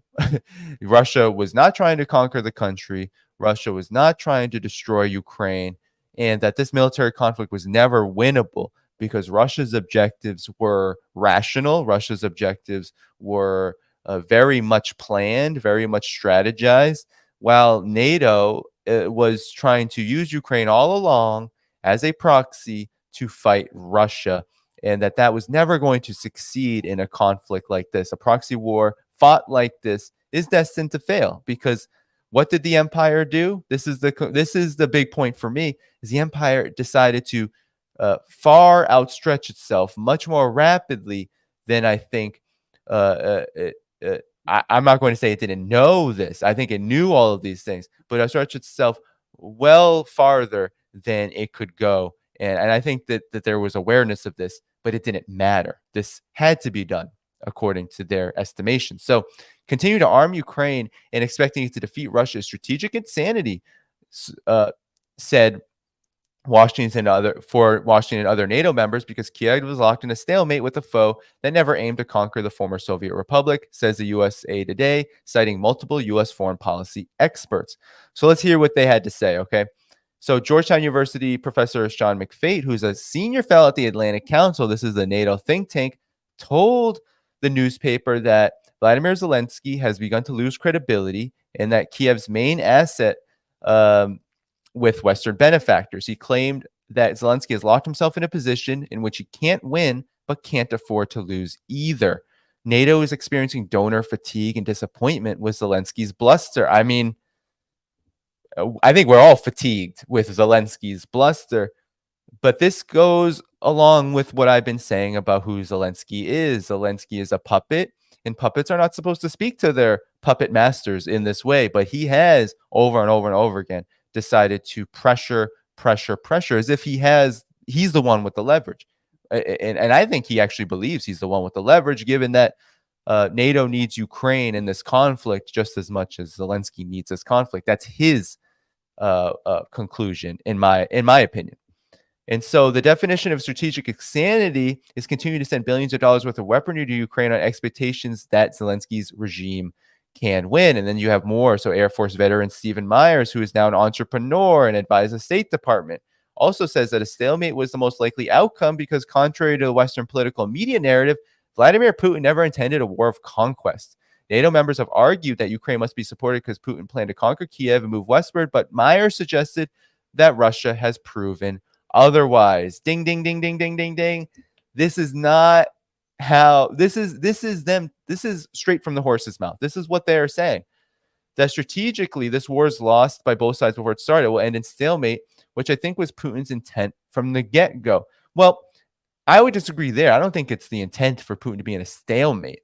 That's just the situation objectively. That's just what's going to happen so long as NATO is willing to prop up Ukraine with whatever minimally it can do, even just minimally. Because what would happen if Russia were to full-scale conduct regime change, steamroll through? Well, then NATO would be given carte blanche to escalate, and perhaps there would be a wider conflict, which, while NATO wouldn't be justified in its documentation, I don't think you can trust NATO to behave well should Russia go for total victory in a very rapid manner. No matter how much I think that many people are like, let's end this, let's get this over with. There's a lot of those feelings. I get those sentiments. I see them in the comments. I see them on Telegram. I see them everywhere. But we have to acknowledge the fact that while NATO may be a paper tiger, that doesn't mean a paper tiger isn't armed with perhaps very irrational, very dangerous moves that would not be in Russia's interest. So you have that dynamic. And you have these security officials basically saying, such as Stephen Myers, this professor from Georgetown University, who's a really large player at the Atlantic Council, they're saying the same things. They're saying Ukraine is done. This is over. They've lost. And we shouldn't have been surprised by that because the narrative has been false all along. So I want to pull up what the Duran folks had to say about this development, because these are flurrying developments. This is a constant kind of media reporting that I don't think is paid attention to enough. So I'm going to start. We'll listen to several minutes. I'll react to some of what they had to say, and because I do think that this is an important moment, and they had a lot of interesting points also to add here. So let's get to it. Of the territory has been retaken by Ukraine that Russia initially captured. We have a lot of different statements, finger pointing, some blame game, but a lot of different statements came out over the weekend. And then, of course, you had Putin's statement about the 26,000 casualties, and a lot of casualties from mercenaries as well. So a lot of activity going on. We do have a counteroffensive breakthrough.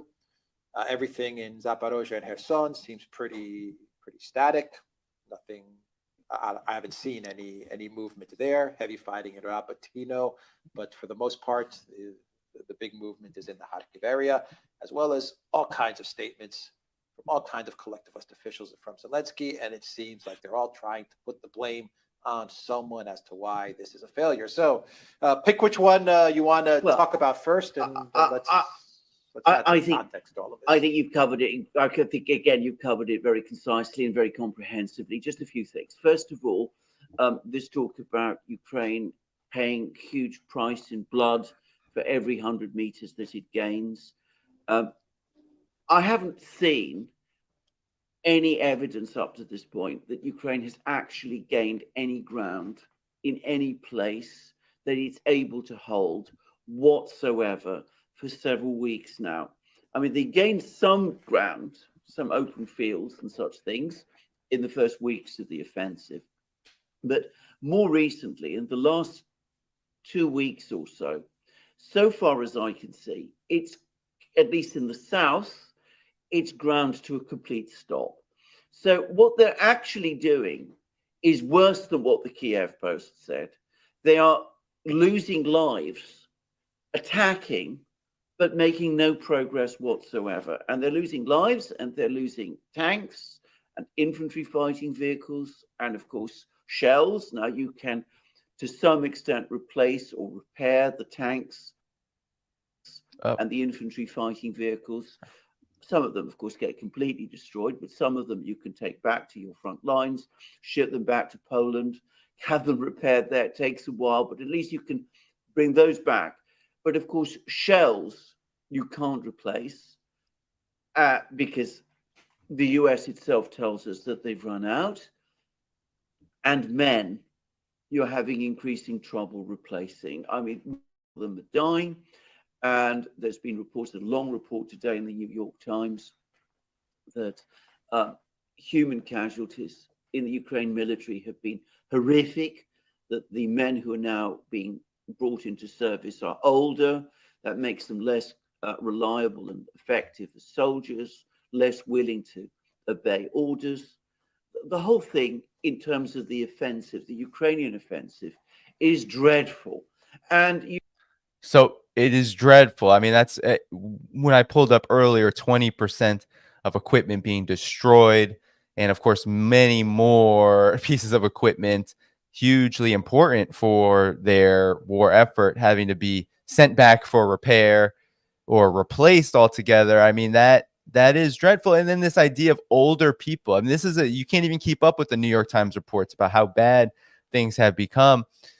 But when you look at this idea of older people coming in, it wasn't so long ago that they were conscripting 16-year-olds to fight, who, mind you, I'm not a military expert, but I don't think you want a 16-year-old being thrown out there to fight with minimal training. I don't think you want that, because I don't know if you've met 16-year-olds, you have a 16-year-old child, a teenager, remember what it was like to be 16. May not be the best idea to have them be serious players in an offensive against a very well-trained military. But let's continue.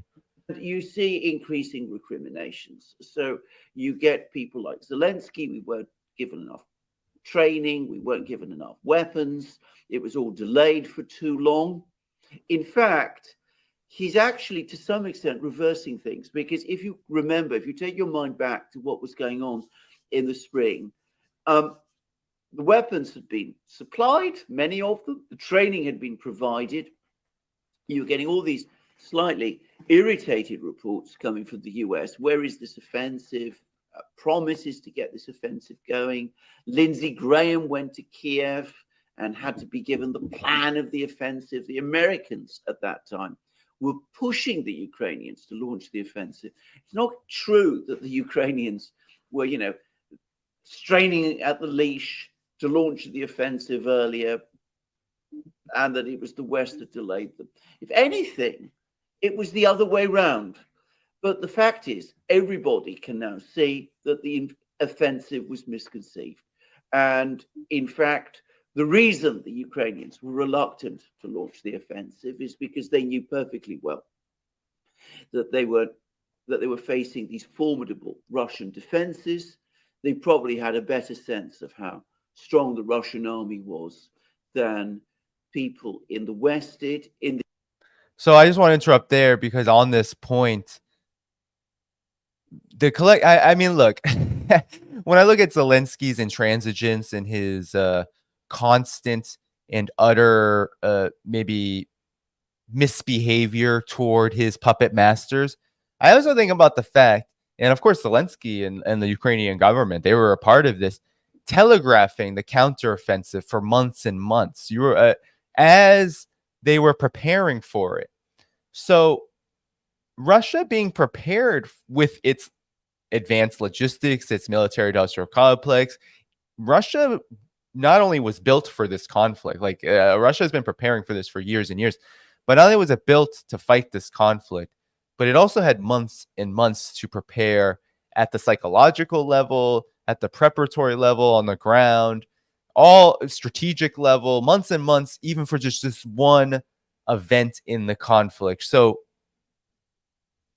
it still baffles me that occurred, but it did occur. And so I just need to pause it there to to react to that point, because I think it's important. It's a big factor as to why Russia is even more prepared than maybe it could have been should Ukraine and maybe its NATO backers have played this a little more strategically. But obviously, I think what that reveals is this isn't about strategic victory or fighting towards that at all for the major players, those who are actually dictating this conflict. It's not about winning.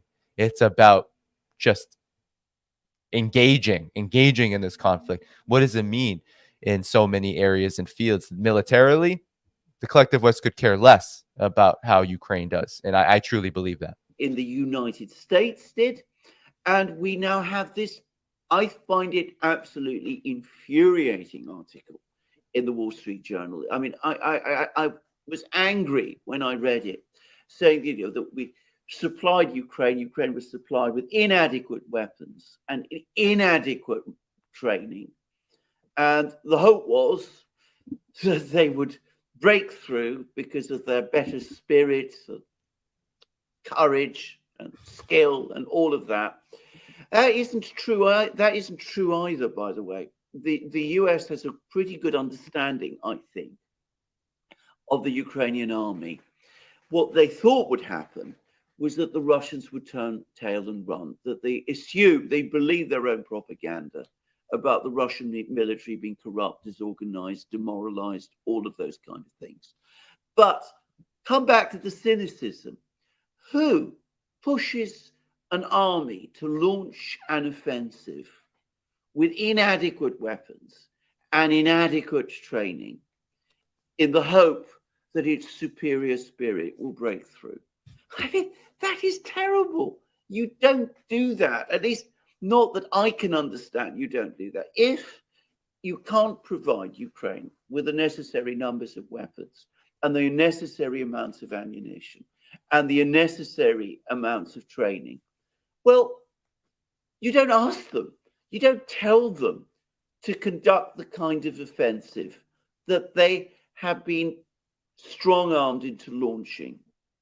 So this is where I would disagree with Alexander and Mercurius, even though I rarely disagree with them, friends of the show, on this particular question of Ukraine, because they've been doing some of the best coverage. But the reason why I disagree, it's not a hostile disagreement. It's that as he's asking this rhetorically, I know that he knows that the United States does this. And the United States does this because they don't care about the proxies that they cultivate. They don't care about Ukraine. They didn't care about the Syrian rebels. They didn't care about the Libyan rebels. They certainly didn't care about any of the Iraqi forces that they sent out also into slaughter. They don't care about the Afghan so-called paramilitary and so-called military forces that they built up to fight the so-called Taliban, which clean their clock. They don't care about any of these forces. That go die as long as it serves them. I mean, if the dying didn't serve them, if the dead Ukrainian bodies didn't serve their particular agenda and their interests, yeah, no, the conflict would end. But it would have nothing to do with Ukrainians dying. It would have everything to do with, well, military objectives not being met. We're not sufficiently building up toward war with Russia, which is what I believe Ukraine is about militarily. Economically, we're not profiting off of these arms sales. We're not profiting off these arms deals. We're not able to basically fleece Ukraine's economy to the effect that we wanted. That's happening. That it is happening. So that is working. So there are things about the Ukraine conflict working for the military-industrial complex, for Wall Street, for these major players, for the NATO countries. It's working. It is provoking a broader war, which is what they want. Is what the neocons at the head of this, strategically at the head, politically at the head of this conflict. It's what they've wanted. So that's who, that's exactly who decides to push Ukrainians, Ukraine's makeshift military that they've tried to build up more than a few times now. That's who does it. And which they have been fighting over the last few weeks with these terrible losses. And of course, Putin and Lukashenko had another discussion. Lukashenko said that he was a former military officer himself. He's able to do calculations about losses by just looking at the numbers of armored vehicles that are destroyed. He said that he calculates that at least 26,000 men have been killed, not killed and wounded, killed. And Putin said it's actually higher than that. Ukraine is suffering even more losses than this. He didn't say how many, but it's more than 26,000. And he said that lots of foreign mercenaries, foreign fighters have been killed as well. And Putin said that the offensive is failing. He says it's not making any progress. And as you absolutely correctly say, there is progress on the battlefields. There is movement on the battlefields, but it is movement in the north where the Russians are steadily pushing forward. So I'm going to end it there because I think the point is well taken. The progress is on Russia's side. The media narrative is hysterical. The Western mainstream media narrative is hysterical. And I have to correct myself now in my own video. I said 26,000 dead or wounded. This is just 26,000 killed in this so-called counteroffensive being waged by Ukraine at the behest of its NATO masters. That is an astounding number. That this has only been going on for, by the time this video is released, it'll probably be over 2 months. But as of this recording, it is less than 2 months of fighting, 26,000 plus, and you have Putin suspecting more based on the investigations and the counting that has been done. So that is why you have the narrative shifting. That is why you have less of this excitement. You have less of this, well, Ukraine is on its way to victory. Because anyone who has a thinking brain, who isn't just going to shill and shuck and jive for the empire, for the neocons, for the American empire, knows better, right? It knows better. And even these hucksters, even these hacks that literally will push any war that seems at all viable to launch because it serves their interests, their careers, the military-industrial complex and the profits that fund their careers, even they are now saying this is going to be a net loss for Ukraine. There is not going to be a victory for Ukraine. No. So the desperation has set in. Ukraine is finished. I mean, Ukraine is finished as a country. I don't say that with pride. I say that with just the utmost and starkest communication of reality. That's just the reality. And this is not going to end in anything less than Eastern Ukraine, what used to be Eastern Ukraine, being Russia. It's going to continue to be Russia, all of Crimea, all the way to the Donetsk, Lugansk republics. All that whole territory is going to be Russia. And whatever happens to the West, we don't know what's going to happen to Kiev. It is not certain. The political future of Kiev is not stable at all. We don't know how Poland is going to play this. I know a lot of people have been saying, what about Poland, Danny? Poland, what is there to say about Poland other than it has its ambitions for this conflict? To me, it's still a very weak node, but it's one that has been empowered by the collective West to play a pretty insidious role and maybe empowered to the point where it's going to do its own thing. And perhaps the collective West will have to cede its interests as a NATO country and as one that sees the destruction of Ukraine as a potentially profitable venture for itself, right? Territorially, perhaps, militarily, economically, all of that. So you have this happening, all of this happening, and all of it points to this counteroffensive is a shrug of the shoulders. It is one that has led to massive deaths. So many more are coming, but the collective West is not going to stop. You didn't hear anywhere, even if they're saying it's insane, it's a stalemate, Ukraine's not going to get what it wants. Even former State Department advisors saying, well, this was never a war of Russian aggression. They weren't overtaking territory. That's not what they wanted. Even with all of that, there's no, maybe we should negotiate a peace deal. maybe this needs to end. Maybe we can transition. But you have some moves. You have William Burns talking to, you have him being promoted in many respects. You have him talking to the Russian side intelligence-wise. You also have, as Pepe Escobar noted on this program, kind of a shift in attention. You have maybe an attempt to appease Russia on the sidelines in these backdoor channels and talks in order to focus on the real threat, which they believe is China. But even so, there's not going to be a peace deal. There's not going to be an end. There's not going to be any kind of armistice, nothing like that anytime soon. Because sometimes when the ball is set into motion, it's kind of like when you throw a bowling ball at pins. It's like no matter how much you wish and hoped you had thrown it in a different direction, it's still going to go. The bowling ball is going to go. It's going to hit where it hits. It's going to go into the gutter, or it'll hit one or two pins. And then, you failed. It's a failure. It's a failed, it's a failed toss. You didn't win that round. And that this is something that the collective West is going to have to come to terms with. How they do it, though, is not predictable, because the collective West, what is predictable is that it'll continue to pursue war. It's going to continue to pursue this path.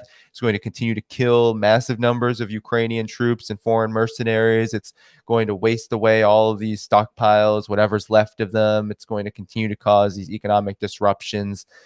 It's going to continue to cause problems for the rest of the world. We can predict all of that. What we can't predict is when the losses mount up to the point where something has got to give. That moment is coming, and it's not that far away. And it's not predictable what the collective West will do. Can it pull back from the brink of a hot war with Russia? Can it pull back from what seems to be an existential and absolutely religious kind of experience and objective in Ukraine against Russia?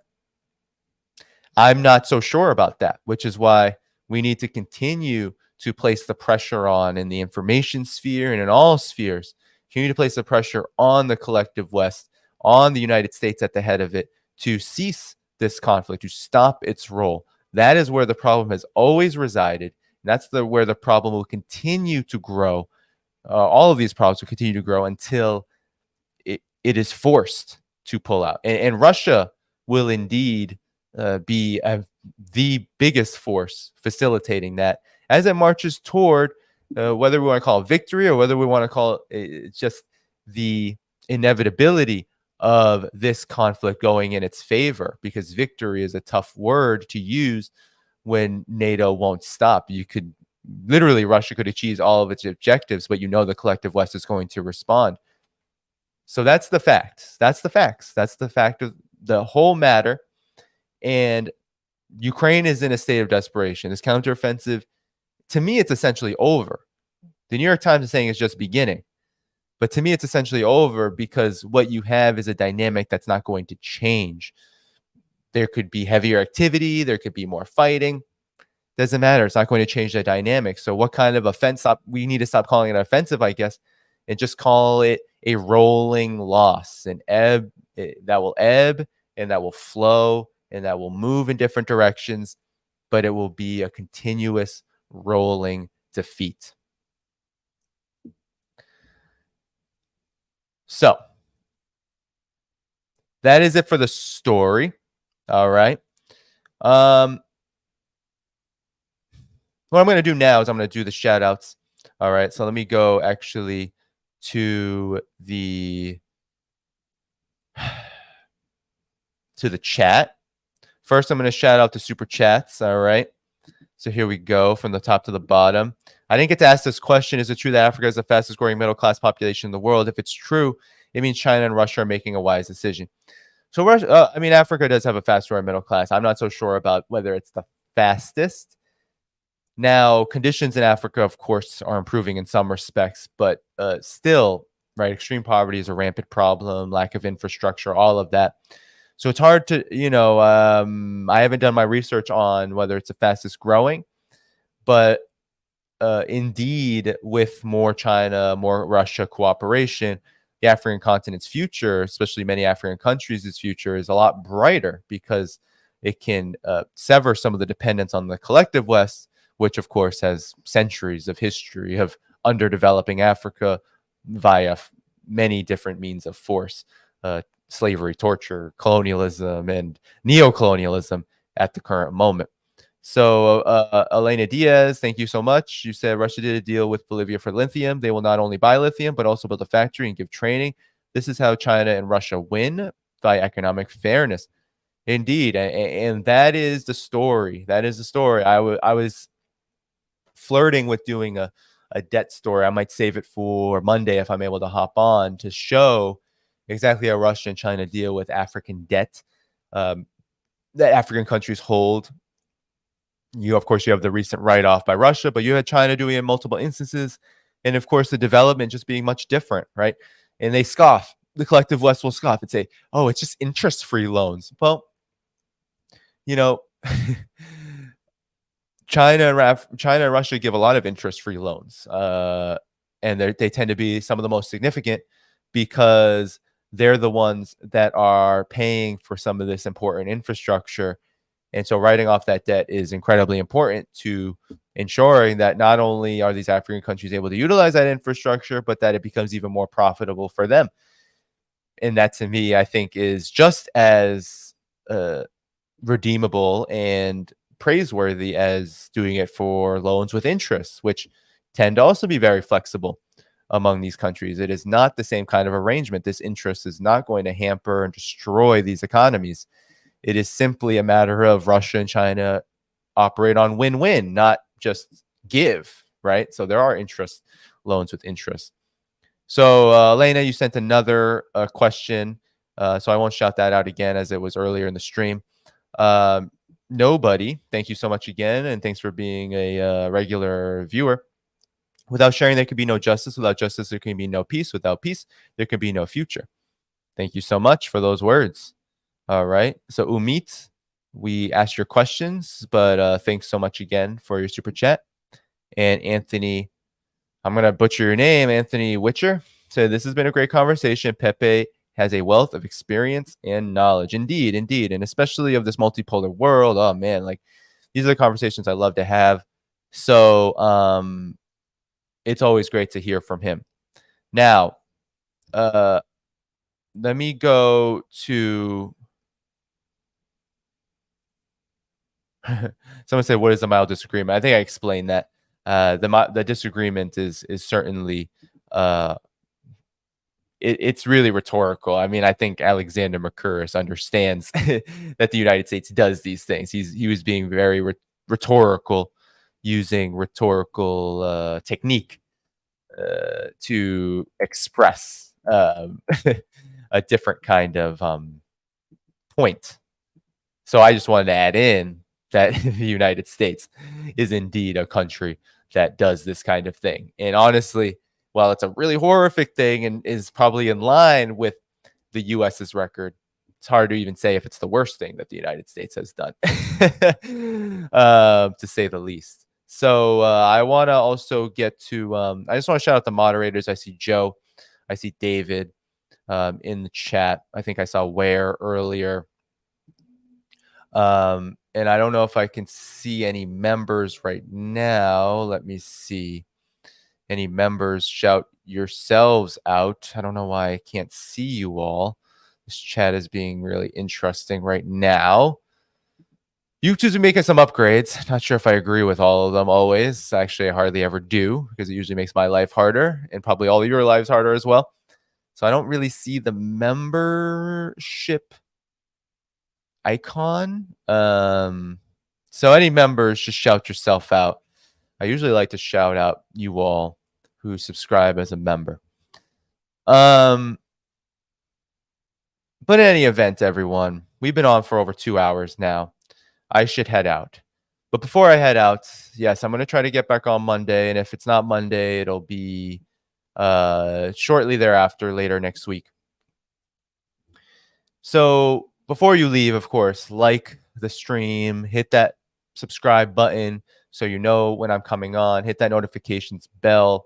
And of course, there still is a tech drive going on that I'm doing.